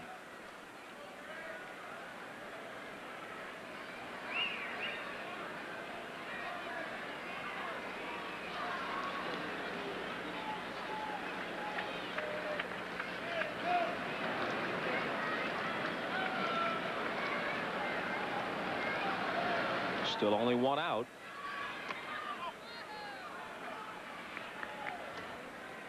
Even that out produced a run, an RBI ground out by Shue earlier in the inning. Mets get a run for Viola. He trails Russell 2-1 in the fifth. Kevin Elster with his 8th home run. Well, there's some teams left that Eastern Division National League. Chicago, St. Louis, New York, Montreal. 13 teams still mathematically capable in 4 divisions of winning it. A little more realistic about it. You can maybe knock off a few teams. Cardinals, what? 2.5. New York 2.5. Montreal 3 back. And the Cardinals still have 5 or 6 shots head-to-head against the Cubs, including the last 3 of the season, final weekend in St. Louis. Here's the 2-1 pitch. Line drive, another base hit. Bergman being waved home. Joey Bell uncorks a throw to the plate. O'Brien cuts it off. Runners at the corners once again. And it's 6-2 Detroit. Pettis 2 for 2 with a walk. So the Tigers, who snapped their losing streak at 12 in extra innings last night, having some fun here this afternoon. Those pitches that you throw about mid-thigh to the belt, inside part of the plate, kill you, don't they? And Steve Davis threw more of those than he wanted to, and yet just threw one.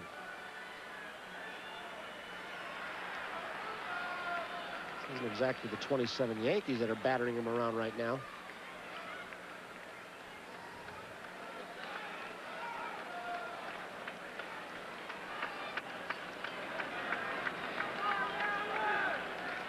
Pettis with those 34 steals, edges away, and Trammell takes low. The Tigers sent the call out after September 1st to the Toledo Mud Hens, and the Hens provided right-handed pitcher Sean Holman, catcher Jeff Datz, and outfielders Rob Ritchie and Scott Lusader.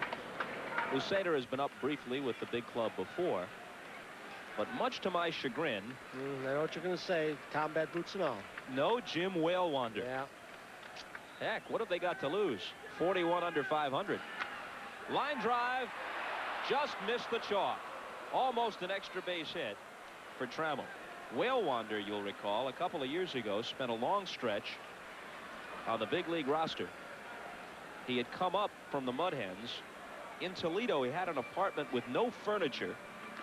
He used aluminum foil for drapes and confessed that he really had no silverware, and he once ate a bowl of Wheaties out of a dog bowl.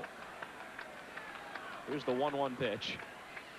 And you notice, since he hadn't been around, you don't hear much about the Dead Milkmen anymore. Yeah, the Dead Milkmen were his favorite rock group.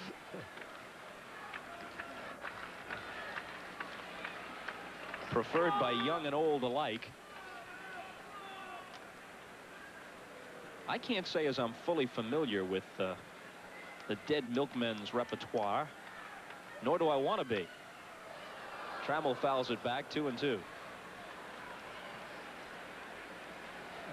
Whalewander used to show up at the ballpark. It'd be about 102 degrees in mid-July. Be wearing a pair of heavy combat boots. Ed Wojna, which is fitting with Hamtramck right in the center of Detroit with an immense Polish population.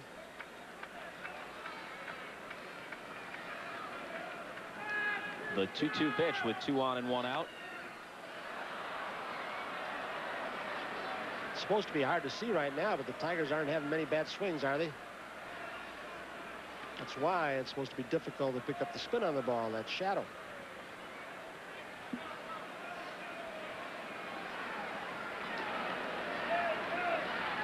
Another 2-2 offering and a full count.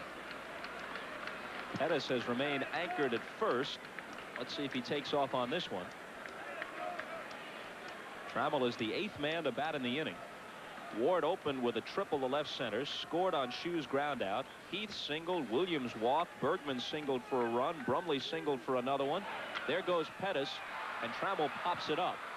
Brown better hurry. Brown back, Bell in, shallow right, it drops. They may still get the force, and they do, and a run scores. So Trammell won't get the hit, but he will get an RBI. What happened there was Jerry Brown was going over to cover second base, and when the ball popped just behind it, Joey Bell, playing deeply to right center with the wind and the sun, couldn't get to it, but he still had the presence of mind to get the force out.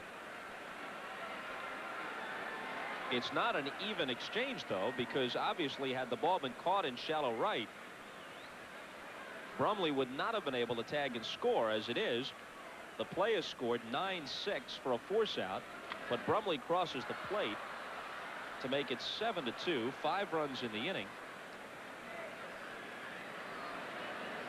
And now they've batted around as Lemon becomes the 9th man to hit.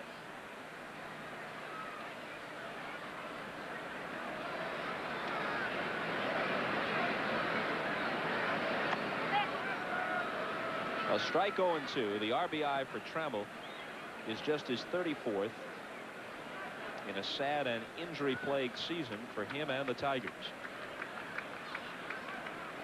He's going. The pitch is in the dirt. Did he swing at it? They check down at first. No. So Trammell gets the steal, and that's his 10th of the year. He becomes the 2nd Tiger after Pettis, who has 34, to break into double figures in steals. Game, of course, not out of hand yet, 5 runs, but a little unorthodox to have a guy stealing when you got the 5-run lead. And it's sometimes an unwritten code, and perhaps 5 runs isn't enough, but I think Trammell may have gone on his own to try and get a new count for Lemon, who was in the hole 0-2 in case he got caught. Right center field, Cummins scampering over, dives, doesn't get there. Another run in as Trammell comes across. Lemon sprints for third. A 2-out triple. Well, I'll tell you, Joey Bell is struggling with that wind and that sun especially, isn't he? The ball that he lost just behind second base with the glasses. And remember, just a few months in Double-A ball, all night games. They don't get to use sunglasses except on some Sunday afternoon days. And I think this sun here, going right into Joey Bell's eyes in right field, forces Cummins to run a lot longer. It was a lot closer to Joey Bell, but I don't think he ever saw that ball once he got above the sands. He's just not used to sunglasses. 6 runs home. And Tony, why don't you say it? They're not done yet. Ed Wajna trying to put the clamps now on what has developed into a 6-run inning. 6 different Tigers have RBIs in this inning. Shue, Bergman, Brumley, Pettis, Trammell, and Lemon each have knocked 1 home. Lemon just tripled. He was the last batter. Ward tripled to start the inning. He becomes the 10th hitter in this 4th frame. You wouldn't be able to get away with that pronunciation in my end of town, the south side of Milwaukee. You'd better say Voina. You're just trying to confuse everybody again. I'm just going with the standard PA announcer's version. I've been trying to say Ozzie Guillen now for 4 or 5 years, and you forced me into Guillen. Last week it was Tony Fosas, instead of Fasas. And when he was growing up, they'd call Ed Edu or Epju. It's like going to the Berlitz school sitting up here with you. Like when Mom's born in Poland like mine was, you do it the way Mom tells you. 1-2 to Gary Ward.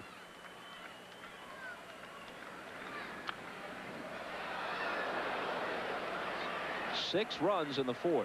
Tigers got 2 in the 1st. Single runs in the 2nd and 3rd for the Indians to tie it. But then Steve Davis and his reliever Rich Yett have been bombarded here in the 4th. And the Tigers have played it half a dozen to lead 8-2. They have 9 hits. He lays off, 2 balls and 2 strikes. Ward grounded hard into a double play in the 1st inning. There's Lemon at 3rd with 2 down. And then Gary tripled to the 400-foot sign in left center to open this inning. Off-speed pitch misses high. It's like the people coming out of the bullpen, and sometimes it can be the difference in the mound, but they can't seem to get anything downstairs. Steve Davis had difficulty, yet threw pitches belled high and couldn't get them much lower than that too often. Slow bouncer, Jacoby, has time with Ward running. The Tigers send 10 men to the plate. They score 6 times, and we'll be right back after these messages from your local station. The Game of the Week is brought to you by your Toyota dealer. Whatever car or truck you choose, you'll love the quality. Who could ask for anything more? By Armor All Protectant, because we're crazy about cars too. By Scope, the best thing first thing in the morning. And by Ace Hardware Corporation. Ace is the place with a helpful hardware man.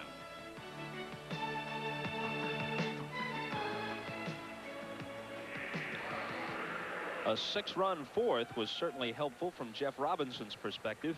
He's cruising now. He'll face Joey Bell, Andy Allenson, and Jerry Brown in the 5th, needing this frame to qualify for the victory. Had to sit on the bench a long while on a relatively cool day. It's starting to come out of the north as we're into September.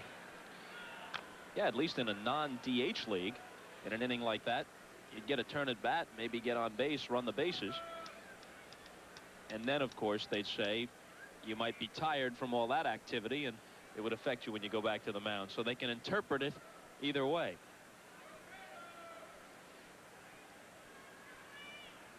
Joey Bell struck out swinging on a wicked forkball his only time at bat. That one's in the dirt. 1-1.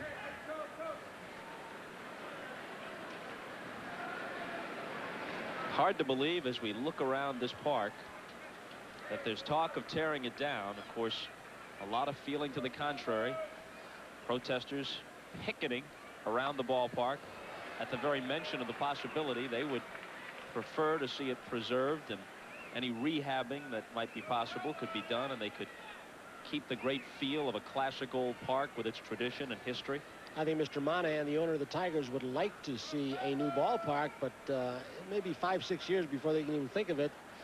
I don't think there are much in the way of funds around. All the renovation downtown. Wow, that got Heath's mask and knocked it right off. The Jacobs brothers, who own the Indians, say they want a new 44,000-seat baseball-only park in Cleveland by 1992. Let's see what happened here. Boom. Well, Pat Santarone, the head groundskeeper from the Baltimore Orioles, showed me the plans of the new Baltimore Stadium. Dirt and grass, only for baseball, and it's not going to be completely cylindrical. It's going to have architecture that fits in with the setting of the area, and I think it's the south end. It's near the airport. Let me gently correct you. I guess you meant it's not going to be completely symmetrical, because if they plan to make it completely like cylindrical. No, cylindrical is round. You know, like some of these sterile ballparks that are cylindrical. Looks like you're in a cone. You spent too much time around Yogi. No. Oh, a weak swing, and now it's the ump, Drew Coble. What the heck? Who goes down. Comes Pia DeSalvo, the trainer. One gets the mask of Heath, and what a brutal turn at bat.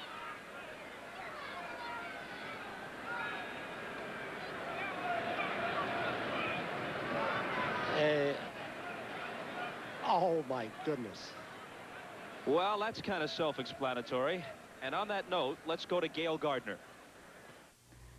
Thank you, Bob. In the wake of the untimely death of Commissioner Bart Giamatti, the Executive Committee of Major League Baseball announced today that a formal meeting of the committee will take place on Friday, September 8th, at a site to be determined. At that time, a decision will be made as to a temporary or perhaps even a permanent replacement for Giamatti.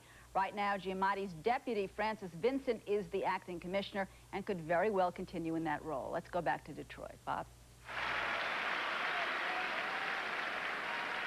Gail, thank you. The flag in center field here at Tiger Stadium, as is the case at every ballpark in the major leagues, at half-staff in memory of Bart Giamatti. And it goes without saying that we, along with every person in the baseball world, are deeply saddened by his passing. And I would think, Bob, that he will be the model for the selection of any commissioner in the future. And by that I mean he was a true fan who was entrusted with the integrity of the game, and for the short period of time that he did it, he showed that compassion and that love for the sport and wanted to maintain or retain its purity. And he wanted to do a lot of things for the fan. I mean, that's one of the first things Bart always said, is I want to make this ballparks a safer place and a better place for the fans. Bell finds the hole beyond the diving shoe at third base. So it's a leadoff hit for Joey. You know, he may be the model for his immediate successor or any who comes along in the future, but it may be an almost unattainable model. Oh, no question. A man of his intellect plus love of the game and background as an administrator, having been the president of Yale, his business savvy coupled with his romantic view of the game and his personal charisma, that's a package that's going to be very, very difficult to replace.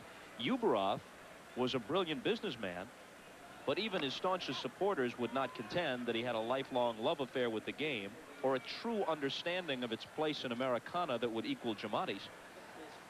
You know, I got to know Commissioner Giamatti, not personally because I never met him, through Eddie Vargo, who was a supervisor of umpires, and sat with Eddie 2 springs ago and again this spring, and he talked about what a concerned individual about Eddie Vargo's kids and how's he doing and everything else, and where's he going to school. And Eddie Vargo must be absolutely crushed, as most people in the baseball world have been, by this.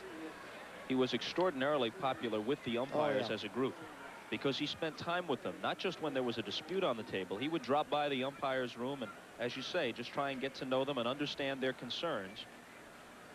This is a 2-0 pitch coming to Allenson, and he bounces it foul. A lot of people who didn't have a chance to know Bart Giamatti and who knew him only through his public stance in the Pete Rose affair might think that he reveled in the role of disciplinarian, that he almost relished meting out the punishment. But that was a role he felt he had to fill on that particular occasion. In truth, he was an extraordinarily compassionate man, possessed of great personal warmth and humor, demanded that on first meeting you call him Bart. He was as accessible as someone in his position and a guy of his background could possibly be. And I think, had he lived, once the Pete Rose episode faded into the background, people would have come to know him as a brilliant man with the common man's touch. He would have been perfect for this game of baseball that he loves so much. 3 balls and a strike to Allenson.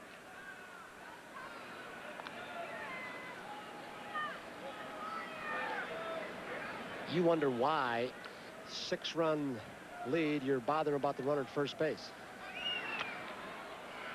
Didn't get all of it. Williams starts back, now comes in and tucks it away. He might have had a pitch he could handle there. On 3-1 back in the 3rd inning, Allenson got a pitch grooved by Robinson and doubled to left center on it.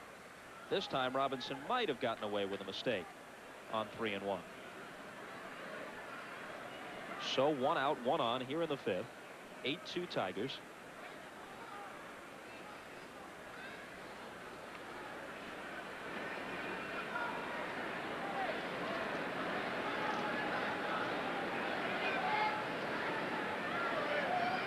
You might have expected Bart Giamatti to use whatever influence his office provided him to lead the charge against artificial turf, dome stadiums. Bergman, tough hop, makes a nice play on it, and he gets the force with his throw to travel. Very good play by Bergman at first. And that's the reason he's playing against all kinds of pitchers now. Left-hander today who started the ball game, Steve Davis. He is a good defensive player. Just the pitch before that, he signaled in to Jeff Robinson and Mike Heath that he's going to play behind the runner. Cut off the hole, and that's just what he did with that 6-run lead and got the force out. You would hope that any new ballparks built would be built with a baseball sensibility, that they'd be ballparks, not multi-purpose stadiums, that they'd have natural grass and a bit cozier dimensions and seating capacities. Felix Fermin is 0 for 2. Easy bouncer to Trammell, shovel to Brumley, and that'll do it. No runs, a hit, a man left. official ball game to the bottom of the 5th at Tiger Stadium. 8-2 home team. A poster featuring the Hall of Fame broadcaster Ernie Harwell. Ernie's in his 70s, but looks great. Constant companion of Sparky Anderson. They go for long walks during road trips to talk things over and try and get some peace of mind during a tough season. Hank Greenberg, Mickey Cochran with the catcher's equipment on. Al Kaline to the right. George Cal, Kaline's broadcast partner in the middle. Charlie Gehringer, still an executive. Some people say the finest all-around second baseman of all time.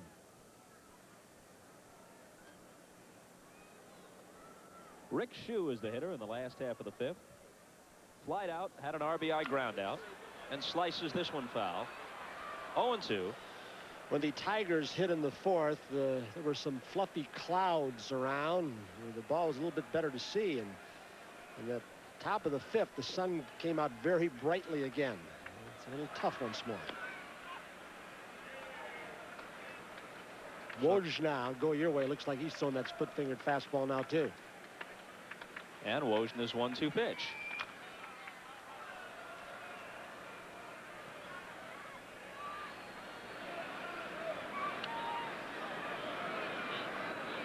We were talking in the last inning about the battle to preserve Tiger Stadium. In Cleveland, they would like a new park of their own sometime in the next 4 or 5 years. Called, strike 3. Take a seat, Mr. Shue. And Doug Jones, the Indian reliever, said of Municipal Stadium, they ought to close this place down because it's a museum of unnatural history. Because very strange and usually unhappy things have occurred there as far as the tribe is concerned. Heath goes to right field. Joey Bell will track it down. Barely. Whoa, well, he turns him into an adventure, doesn't he? I guess. And yet you look at that old ballpark there, there's a tradition of what may have been one of the greatest starting pitching staffs of all time. Man in the ballpark today, on a team that had 3 20-game winners. Herb Score, Lemon, Garcia. Remember the 2 young relievers they had, the 2 hard throwers that couldn't make the starting rotation? Talking Mossy, about the 50s and Narleski. Mossy and Narleski. Williams has walked twice. Matt Williams, the young third baseman. Is he the 5th place hitter behind Mitchell they finally found after looking for most of the year? A chopper foul. Maldonado couldn't do it. Candy had a good year a couple seasons back for San Francisco, but hasn't lived up to expectations in 88 and 89. Now Matt Williams, after being sent to Phoenix when he started slowly, comes back up, and he can swing a power bat. And he is an outstanding third baseman also. A third baseman who maybe could play shortstop if not for Uribe. 1-2 to Williams. 8-9-0 Detroit. 2-4-0 Cleveland.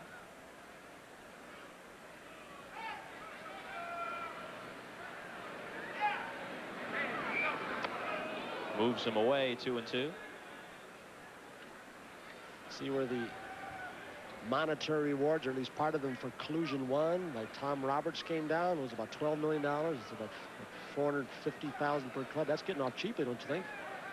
But they may be hit harder. Oh, yeah. In the second and third cases. Roller that will be foul.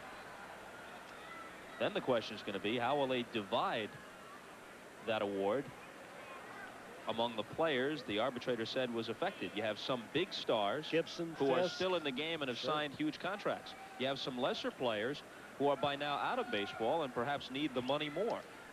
How will they divide it? I guess that's up to the Players Association.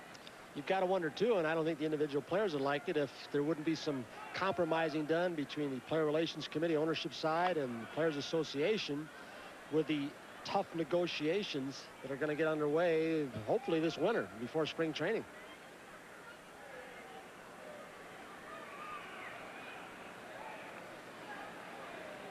Some anonymous Indian, the bill of his cap poking out from behind the pole. I think it was Doc Edwards hiding. If so, with good reason at this point. Yeah, remember 2 springs ago when Hank Peters, the man who runs the baseball operation, and Doc Edwards had over 50 pitchers in spring training. You mentioned it. They thought, well, our offense is going to be comfortable for a while. We'll make a few trades. And this year, their pitching staff was all but set coming out of spring training. They've made some changes because of injuries. Now the hitting's gone dry on them. Kenny Williams came up dry that time, and Wojna sets them down in order here in the 5th. Deion James will start it. He'll be followed by Joe Carter, and then Pete O'Brien.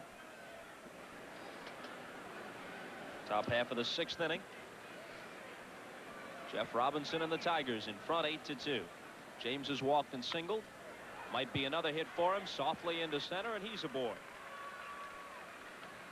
Another thing that didn't work for the Indians is when they went out and got Oddibe McDowell, they thought, well, maybe he'll be the leadoff hitter, left fielder we were looking for. That didn't work out. And he went to Atlanta. Deion James came here.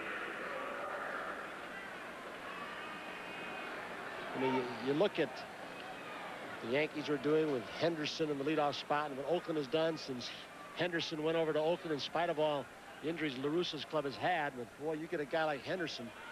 He's the prototypical leadoff hitter with power, and great on base percentage, base stealer. Turn the whole offense around. Joe Carter has grounded out twice.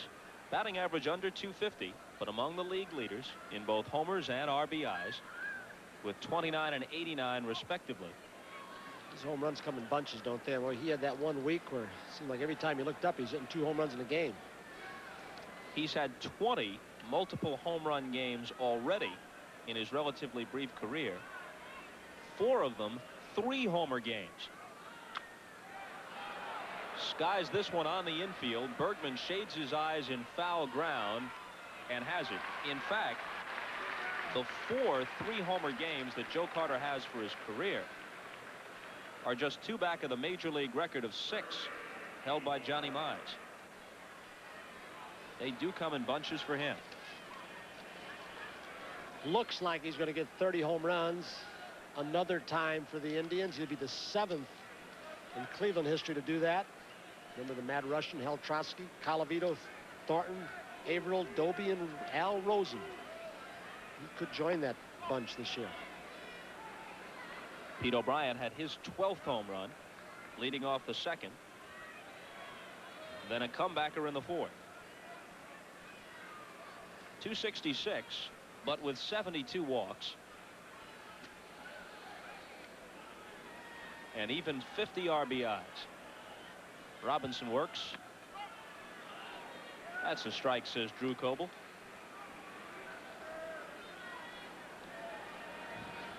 Who apparently has recovered from his unfortunate meeting with the baseball an inning ago.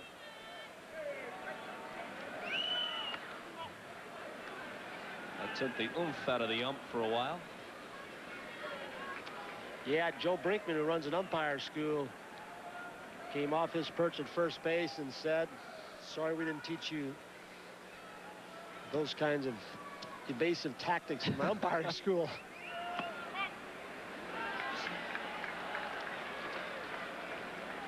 Two balls and 2 strikes. Deion James at first. Brooke Jacoby on deck.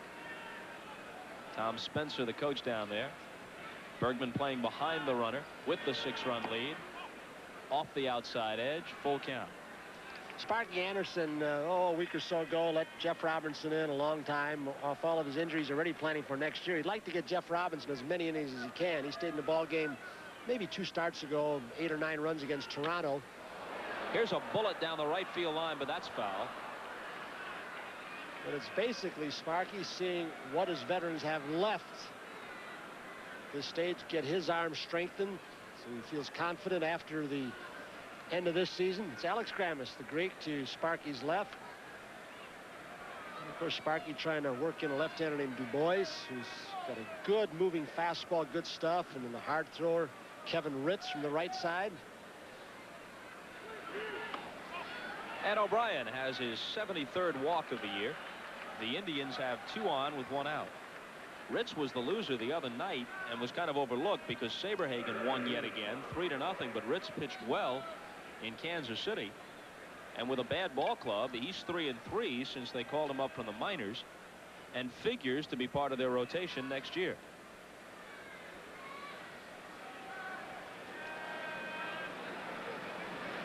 Brooke Jacoby, 0 for 2 today. Rolls one slowly toward the hole. Trammell, quick flip to Brumley, and they get the force.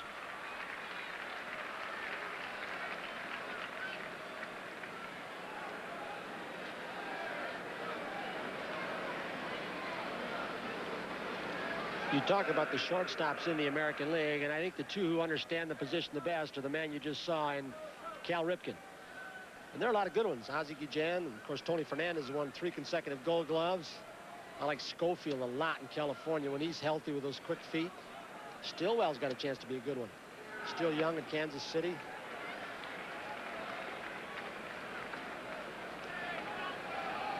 Billy Spire. Now it's Charlie Williams that's beginning to throw. Frank Williams, excuse me. 0-1 pitch to Brad Commons. He hoists one to deep left. It might get out of here. Williams back to the fence. Has it.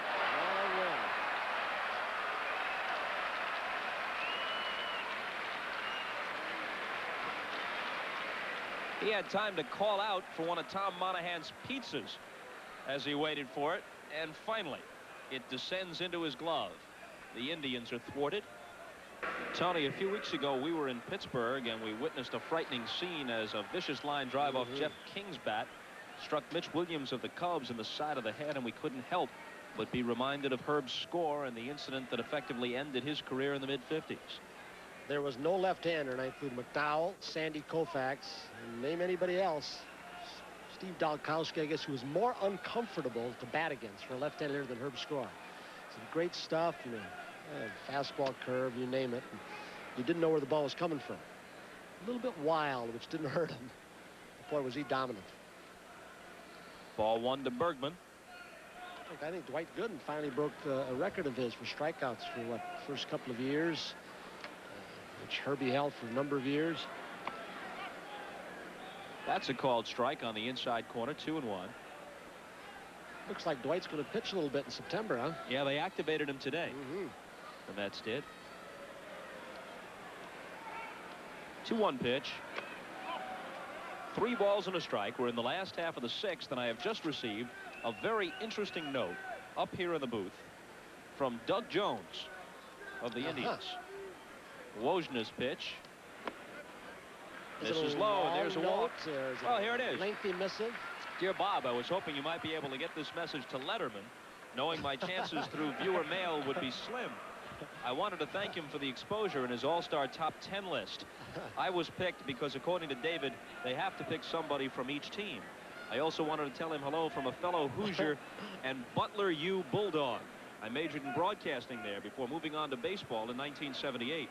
I used to look forward to his fill-in weathercasts and evening TV magazine show, not to mention his airtime on The Buzzard, which was, I guess, some far-out program on WNAP in Indianapolis. So let him know that I've seen some of his laundry, says Doug Jones, which could be incriminating, and I'd like to meet him personally someday. Here's the ball hit to center field. Commons falls down, regains his footing, and makes the catch to retire Brumley. Well, it's just a P.S. Tell Letterman I was an all-star last year. Also signed Doug Jones. Well, he's tied for the league leading saves right now with Jeff Russell of the Rangers at 30.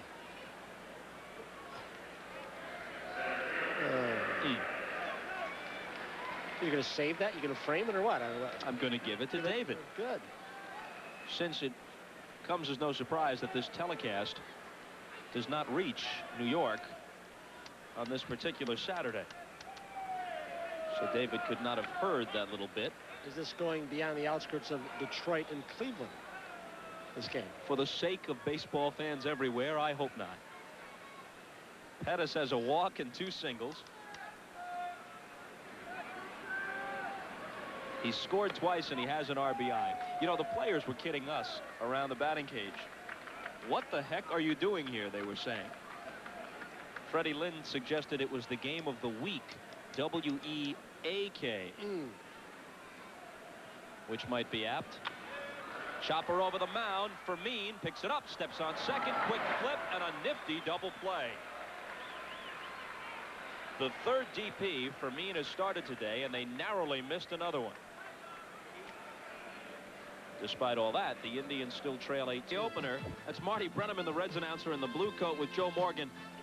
But who is that guy with Sparky? Who was your haberdasher in those days? That coat was in style in that era. Well, I'm just glad to see they finally settled the Pinky Lee estate, and evidently you were the beneficiary. Here's Sparky. 14 years later, from a world championship to his first ever season in the basement as a manager. The only time in his major league career he has been with a cellar-dwelling team was his one big league season as a player. That was 1959 with the Phillies. They went 64-90 and finished last. As a major league manager, this is only the second time he's going to have a losing record. The other time was in 1971. He had a half season in the minor leagues where he had a losing record. A split season kind of set up, and he turned that team around at Asheville to take a first. So he's not used to where he is this year. So that only other losing season as a manager, 71, followed his first pennant in 70. They came back and won the pennant again in 72. In 70, they won over 100 ball games under Sparky. Remember that year, 1970, they won 70 of their first 100. They began the year in Crosley Field. They moved into Riverfront a couple months into the season. There he is with his longtime lieutenant, Alex Grammas. And there is Joey Bell, caught looking the second time he struck out today with a single thrown in. Last time I saw Jeff Robinson, he didn't have that split-fingered fastball that he has today. He just dropped another one on Joey Bell. Got him on a 3-2 forkball earlier. 5 strikeouts for Robinson as he works with an 8-2 lead here in the 7th. Allenson has doubled and flied to left. Who were Sparky Anderson's teammates on the 1959 Phillies? Well, Steve Horn consults the book. Carl Sawatsky, Ed Boucher, Joe Coppy, Gene Freese was on that team. Richie Ashburn, of course, in center field. Wally Post in right. Dave Philly, utility man and great pinch hitter. Robin Roberts was still on the pitching staff. Eddie Sawyer was the manager. They went 64-90. Finished 8th in an 8-team league. Then Sawyer quit after an opening game loss the following year. They lost the first game of the season 9-4 at Cincinnati. Sawyer quit in disgust, and a young Gene Mauch became the manager of the Phils. 0-2 pitch to Allenson outside. Sparky didn't have a whole lot of power. 152 games that year and went homerless. Boy, could he play defense. I hope so. The 1-2.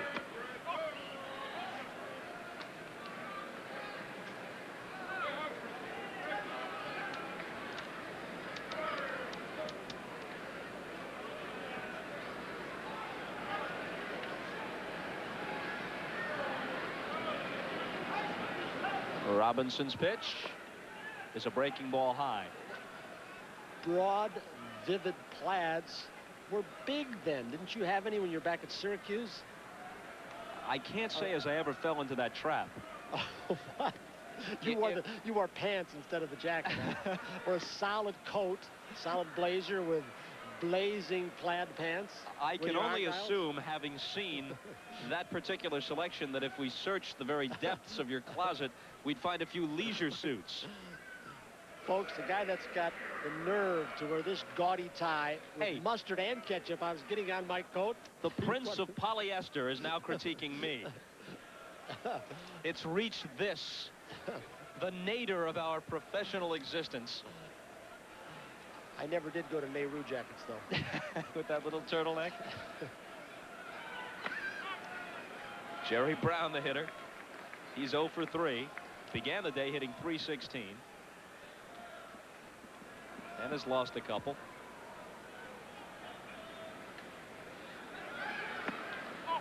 I'll tell you, the fashion touch I truly appreciated was the mock turtleneck. Or the Dickie. If you didn't want to wear a full turtleneck, you could just wear a fake thing that was like a bib. Sort of like a clip-on tie. for a ball player, that may be the most essential garment in the spring and the fall to keep your little neck warm. Oh, has it truly come to this? 1-2. Jeff Robinson's pitched very well. I think he may be coming to the end of the string, and Sparky may not want to push him too far. He looks like he's starting to labor just a little bit. And boy, what a promising outing for him. Start projecting that to next year. Some of the kids and a more healthy Jack Morris. Tanana with his style looks like he'd go on forever. If you watch last night's game from behind home plate like we did, it's just...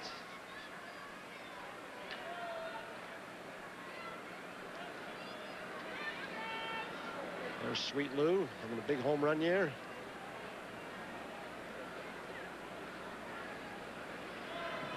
Jack Morris, long stretch on the disabled list. Gary Ward in the lineup today. Doyle right behind him. Full count now to Brown. Allenson at first. He walked with 1 out.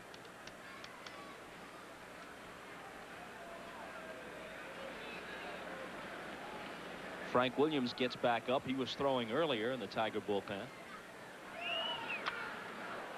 Hit into shallow left center field, and sprinting in to make the catch is Gary Pettis. You know, we perhaps have as good a vantage point up high as anybody in the ballpark, and I have yet to catch Gary Pettis when the ball leaves the bat still standing. You can see a jump on the ball from up here better than they can at the benches or at field level. But when you're looking right behind home plate, I mean, the ball isn't even off the bat yet, and he had 2 steps to his right. And he's playing with a bad foot. But, oh.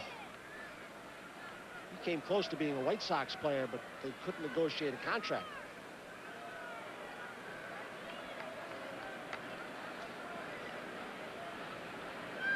Felix Fermin grounded out 3 times.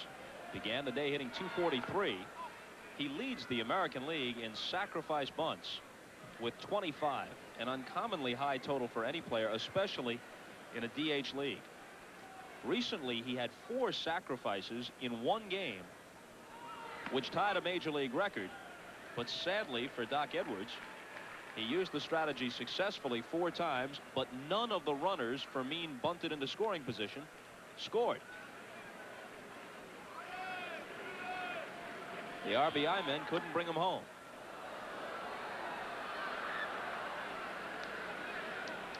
One of your favorites, Tony, featured during this next half-inning break, Pascual Perez on Characters of the Game. Saw his brother Melito pitch in Toronto last Tuesday in a 3-2 ball game. 3 home runs beat him. 2 by McGriff and 1 by Bell. What an arm he's got. Right center field, Pettis and Lemon. Lemon backs off, and Pettis makes the catch. Stay with us during the next inning. Tony Kubek with a retrospective on the history of the Edwardian jacket and the zoot suit. But now, Characters of the Game. Characters of the Game. Brought to you by A&W. Sit back and try yourself an A&W root beer or cream soda. When you're talking pure enthusiasm and boundless energy, there's a good chance you're talking about Montreal's one and only Pascual Perez. You might say Pascual has his own agenda, which makes him downright fun to watch. Unless you're an opponent. From that sector, approval for Pascual is something less than 100%. You see, with Pascual, you get the full assortment of body English or body Spanish, plus a bag of tricks that includes a behind-the-legs pickoff move and an ephus pitch that more often than not completely freezes opposing batters. Yes, fans, when Pascual Perez is on the field, anywhere on the field, he's always center stage. And, of course, always a character of the game. In a fashion sense, we made a quick trip out to the department store, and now I'm outfitted in Kubek style. Let me get a good close look at that. You might blind yourself. Wait, when a man wears a jacket like this, he needs to travel incognito. Do you know how deep a trouble you're getting yourself in? That is Doc Finkel, one of the executives here on Call Brooks and Television. That's his favorite coat. He's going to put it away for the fall of the year. It's a nice summer wardrobe. It's very nearly my size Styling as well. by Ralph Lauren. I'm going to give it back to the good doctor, even as we speak. Oh. Thank you, Doc.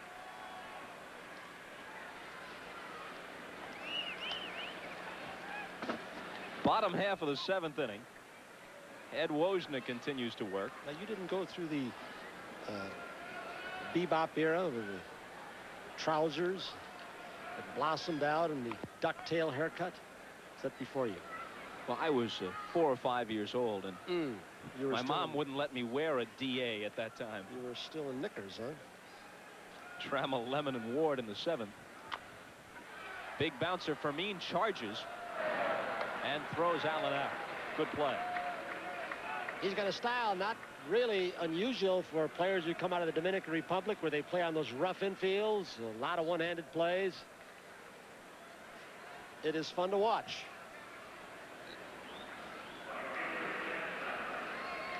Chet Lemon is the hitter. He's singled, struck out, and tripled. He has 2 RBIs, giving him 46 for the year.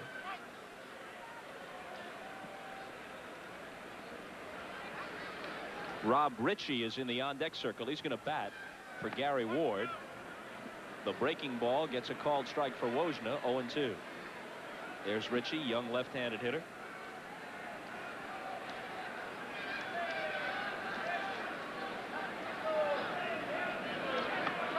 Called strike 3. Drew Coble punches him out.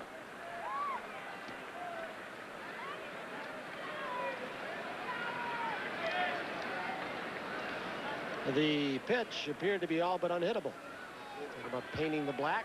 There it is. So 2 quick outs in the last half of the 7th. Rob Ritchie bats for Gary Ward, who had a triple in 3 at-bats. In limited duty since coming up from Toledo, as you see, Ritchie is hitting 200. I see Doc Finkel, man, Jack Chubardi, you sent him a nice note when he was hospitalized during the offseason, doing very well.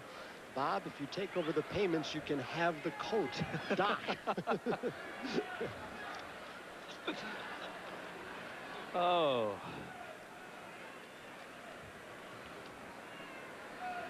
It's nice to see the people around you are still able to have a little bit of fun with this disastrous season. I will, in fact, purchase the coat and have it shipped to my buddy Lindsey Nelson. If he doesn't want it, perhaps Haywood Hale Bruin would take it off my hands.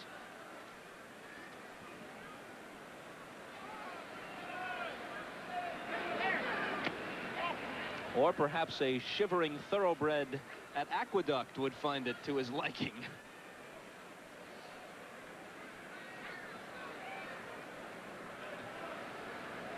Three balls and a strike to the rookie Ritchie. Walked him.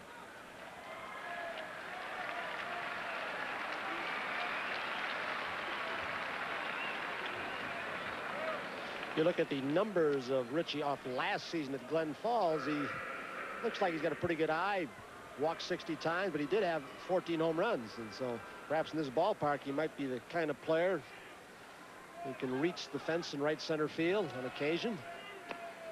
Rick Shue, 0 for 3, has an RBI ground out.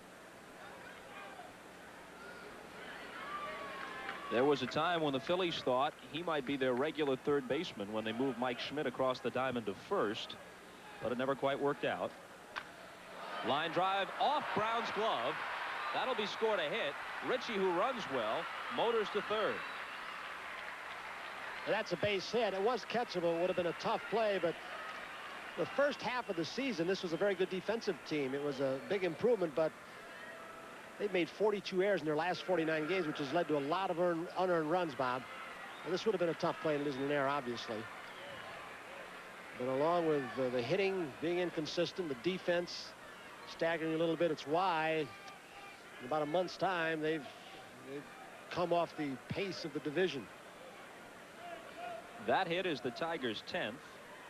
Their first since they got 6 runs on 6 hits in the 4th. Heath fouls it back. Matt Noakes has a pinched nerve in his right arm. Thus he can't catch. Could be available to hit in September. Jeff Datz, left-handed hitting catcher. Nope, right-handed. My mistake. Right-handed hitting catcher, brought up from Toledo. So he's Heath's backup. Yeah, I was talking to Bill LaJoy, who's just an outstanding baseball man. If they're going to be the team of the 80s, which the Tigers very well could be, he and Jimmy Campbell and Sparky are responsible for it. But he was saying that Matt Noakes, he thinks that he's hurt his right shoulder hitting more than he has throwing. He may have to make an adjustment with his upper body. You spoke of Bill LaJoy. He's going to make an appearance in Paris on October 30th to receive an honorary diploma from the International Committee for Fair Play. They're part of the United Nations Educational, Scientific, and Cultural Organization, UNESCO. The committee will honor him in the category of gestures of fair play, and it goes back to the Fred Lynn situation with the Orioles out of the race and the Tigers in it last September. They swung a deal just before the deadline for a player to be eligible for postseason play, and the key was that the chartered plane carrying Lynn had to get into Chicago airspace. The Tigers were playing in Chicago, had to be over Chicago airspace by midnight for him to technically be on the roster August 31st. Here's the 2-2 pitch. He could have fibbed a little bit, couldn't he? Yeah, and the plane actually entered Chicago airspace at 10 minutes past 12. According to everybody in the league office, they would have just accepted the Tigers' word for it. They wouldn't have launched some kind of sophisticated investigation. So if LaJoy had said he'd made it, that would have been good enough. But he couldn't bring himself to fib. He said, look, the truth is he was 10 minutes late. We'll use him in September, but if we make the playoffs, he's not eligible. That finishes Mike Heath. 2 strikeouts for Wojnak. In this inning, the Tigers strand a couple, still lead 8-2.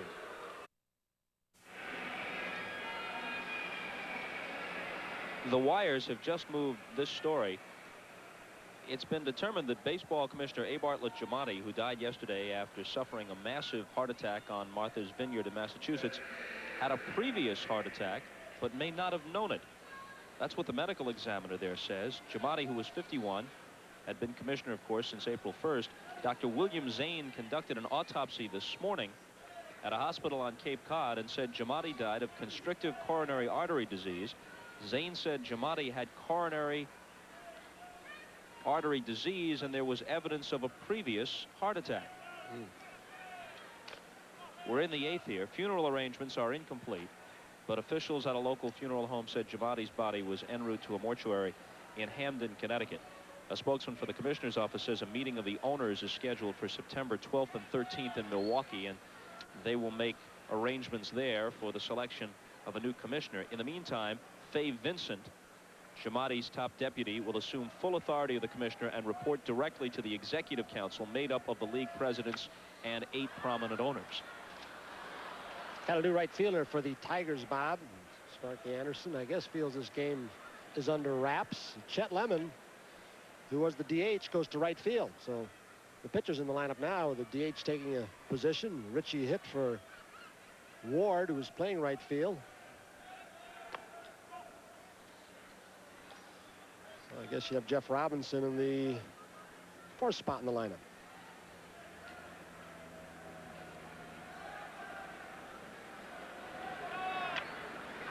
Down to first, and it handcuffs Bergman.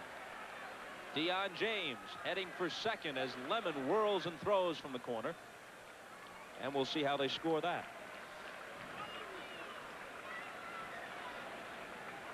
That ball was a bullet, and he tried to get in front of it and maybe block it.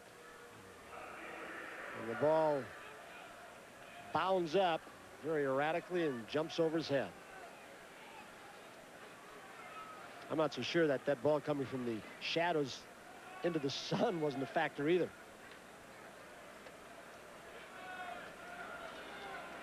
Here then is Joe Carter.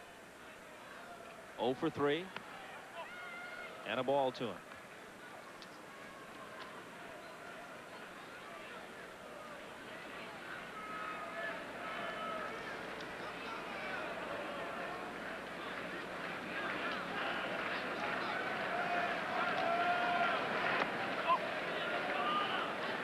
Two and 0.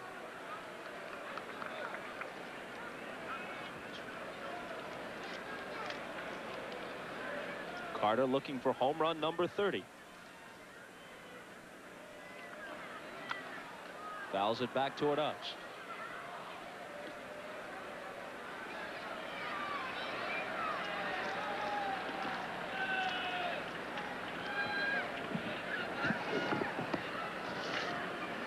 Jeff Robinson trying to even his record at 4-4. He's a big guy, 6'6", 210, out of Ventura, California. And as we mentioned earlier, 13-6 a year ago. Carter drills one to center field, but Pettis has it surrounded and makes the catch. James tags and goes to third with one down here in the 8th. So Robinson might very well have won 17, 18 games last year had not the numbness in the index and middle fingers of his pitching hand finished him for the season. Then this year, a variety of ailments. Sore elbow, pulled muscle in the rib cage, rendered him useless for long stretches. Okay, let me get in here in a hurry and correct something. Yep. They made an announcement here in the press box that really I should have picked up before that. But originally, Lemon was going to be the DH, and Sparky changed it the last second and made Ward the DH. So Lemon's been out there all game, so Sparky has not lost his DH. He's basically got a different one. Rob Ritchie now up to the pinch hit. O'Brien bids for another extra base hit and has it. This one will roll to the fence in right center field. Dion James trots home. O'Brien settles for a double. His 51st RBI of the year, his second of the game, and it's 8-3.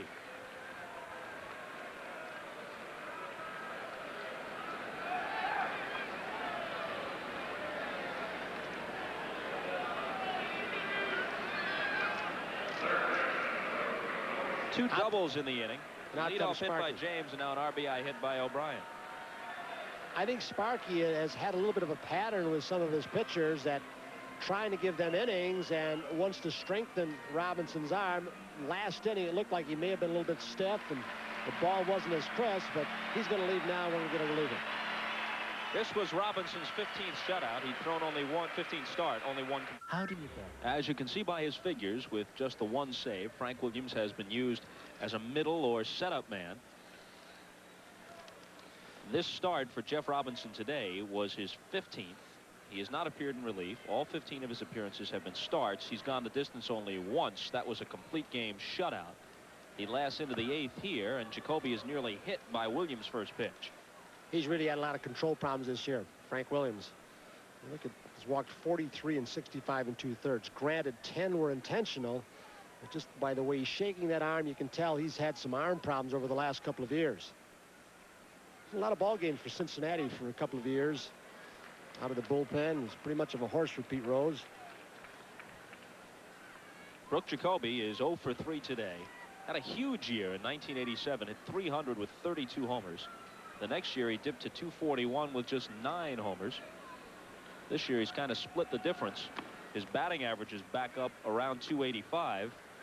He's hit 11 out of the park, and he'll probably wind up in the vicinity of 60 RBIs. He's learned to use the whole field a little bit more with Charlie Manuel instead of trying to pull everything as he did in that 87 season where most were hitting home runs. This guy's tough on right hands. Oh, man, he can throw is he? strikes. He can throw strikes, he is.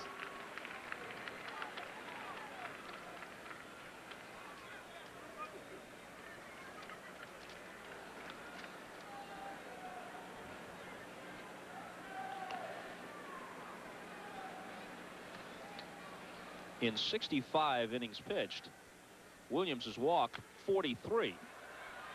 That's popped back and out of play. So that stat alone tells you that he doesn't have the control necessary to really capitalize on the motion, which makes him so tough on right-handed hitters. If he got that control, he could be, for a contending ball club, a very important right-handed reliever. You could bring him in against certain hitters in game situations, and he'd be awfully tough. And when you add more hits than innings pitched, that's an awful lot of base runners. A guy like this, it's tough to bring in with men on base. Yeah. You've almost got to start an inning with him and give him a little room to work. And then, of course, the opposing manager probably has held back some left-handed hitters. Sure. He can make some moves. And if you're going to entrust a guy with a late inning situation with the game on the line, Doc Edwards, the Indian skipper, you've also got to be able to use a guy with confidence in a situation where you might want to walk the bases loaded to set up a force or a double play. You can't do that with somebody who walks just about on average 5 or 6 every 9 innings. Well, he's a guy that, you know, if you start a left-hander and they switch around and throw a lot of right-handed hitters at you, the manager's a platoon. He's a good guy to come in middle relief where they're not liable to change early in the ball game. But he was in 80 ball games for Cincinnati, 85 and 87, 61 and 84 with over 100 innings pitched for the San Francisco Giants.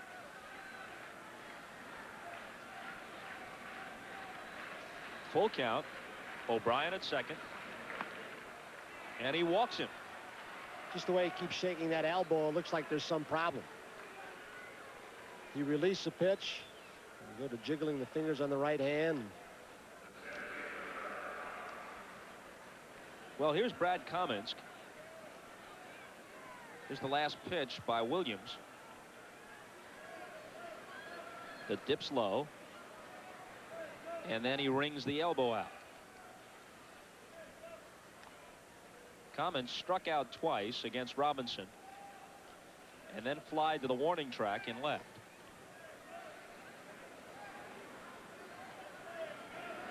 If he catches hold of one, and he's got 7 home runs and 148 at-bats, this could get interesting. Well, Milwaukee took a chance on him, then let him go. And, of course, Henry Aaron's the man. He was a kid, said he can do more things than Dale Murphy. And that was a big burden for him to carry.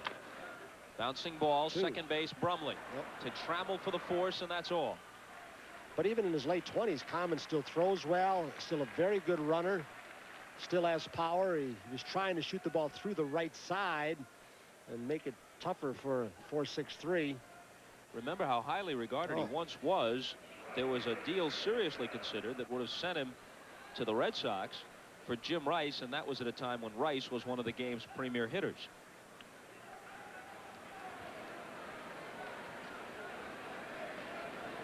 So Kamensk is 0 for 4 today, grounding into the force play here. Joey Bell has struck out twice and singled.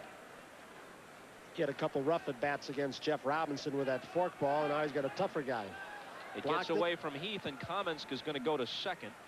Wild pitch, I would assume, as the ball bounded in front of him. O'Brien holds at third. There's a run home here in the top half of the 8th for the Indians, but they still trail 8-3. They've had 7 hits, and the Tigers 10, but the Tigers bunched 6 of those hits into a 6-run 4th inning.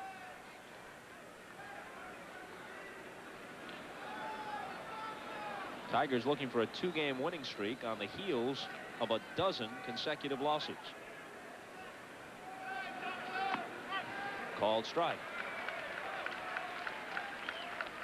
The one shutout Jeff Robinson pitched was in his 2nd start of the year against the Twins here at Tiger Stadium, and then the injury woes set in.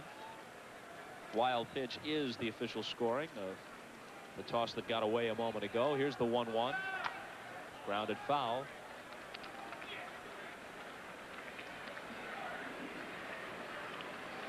And when he puts that pitch in the place he just put it, you can turn on it, but you're going to hit it foul. And then what he'll do is go out away from you with that sidearm delivery with a sweeping curveball or a sinker.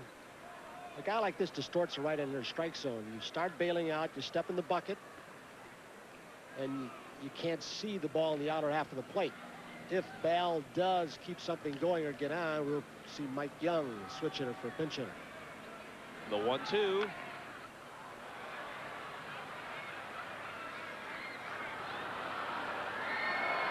You know, Tony, it occurs to me that in a way, without stretching a point, this would be a Bart Giamatti day at the ballpark.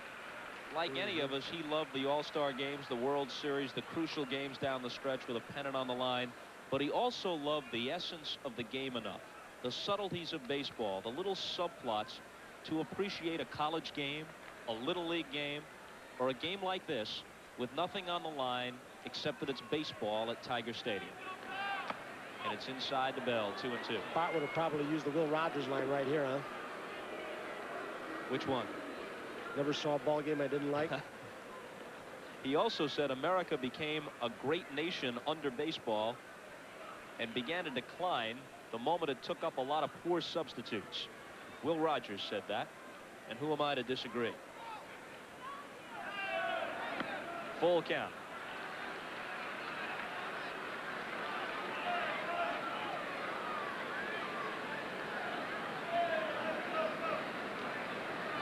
Remember when Bart became the president of Yale and a colleague said with a smile on his face, an actual blood and guts human being, the president of an Ivy League school?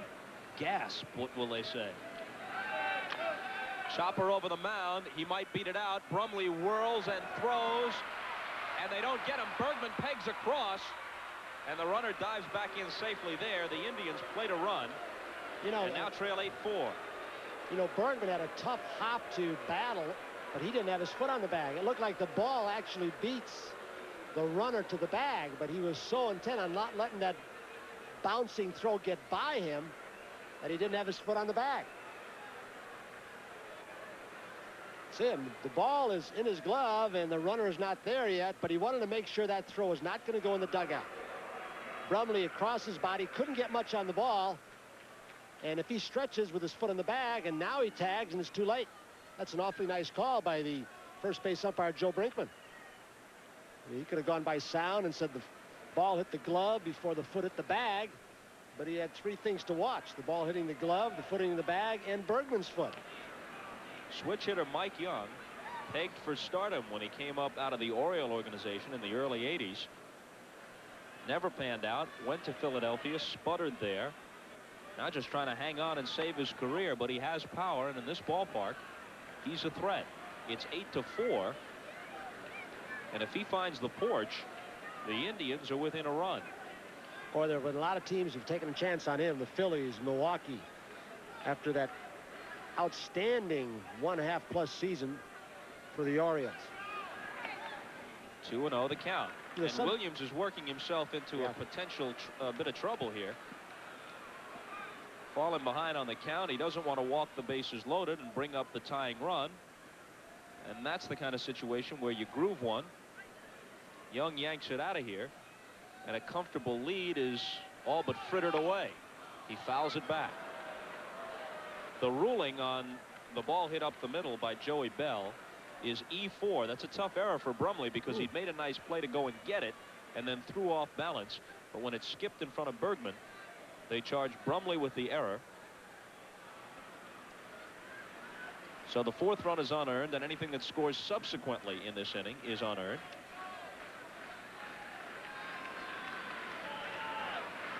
Two balls and a strike. Ooh, he had a big cut. You know, I always get the feeling the worst thing that happened to Mike Young was playing with Eddie Murray. And that's not a knock at Eddie Murray. I'm talking about him copying Eddie Murray. From the right and left side, his stance has got to be almost carbon copies of Murray, who's one of the great hitters in the last 10 years in the American League, with RBIs and all else. But sometimes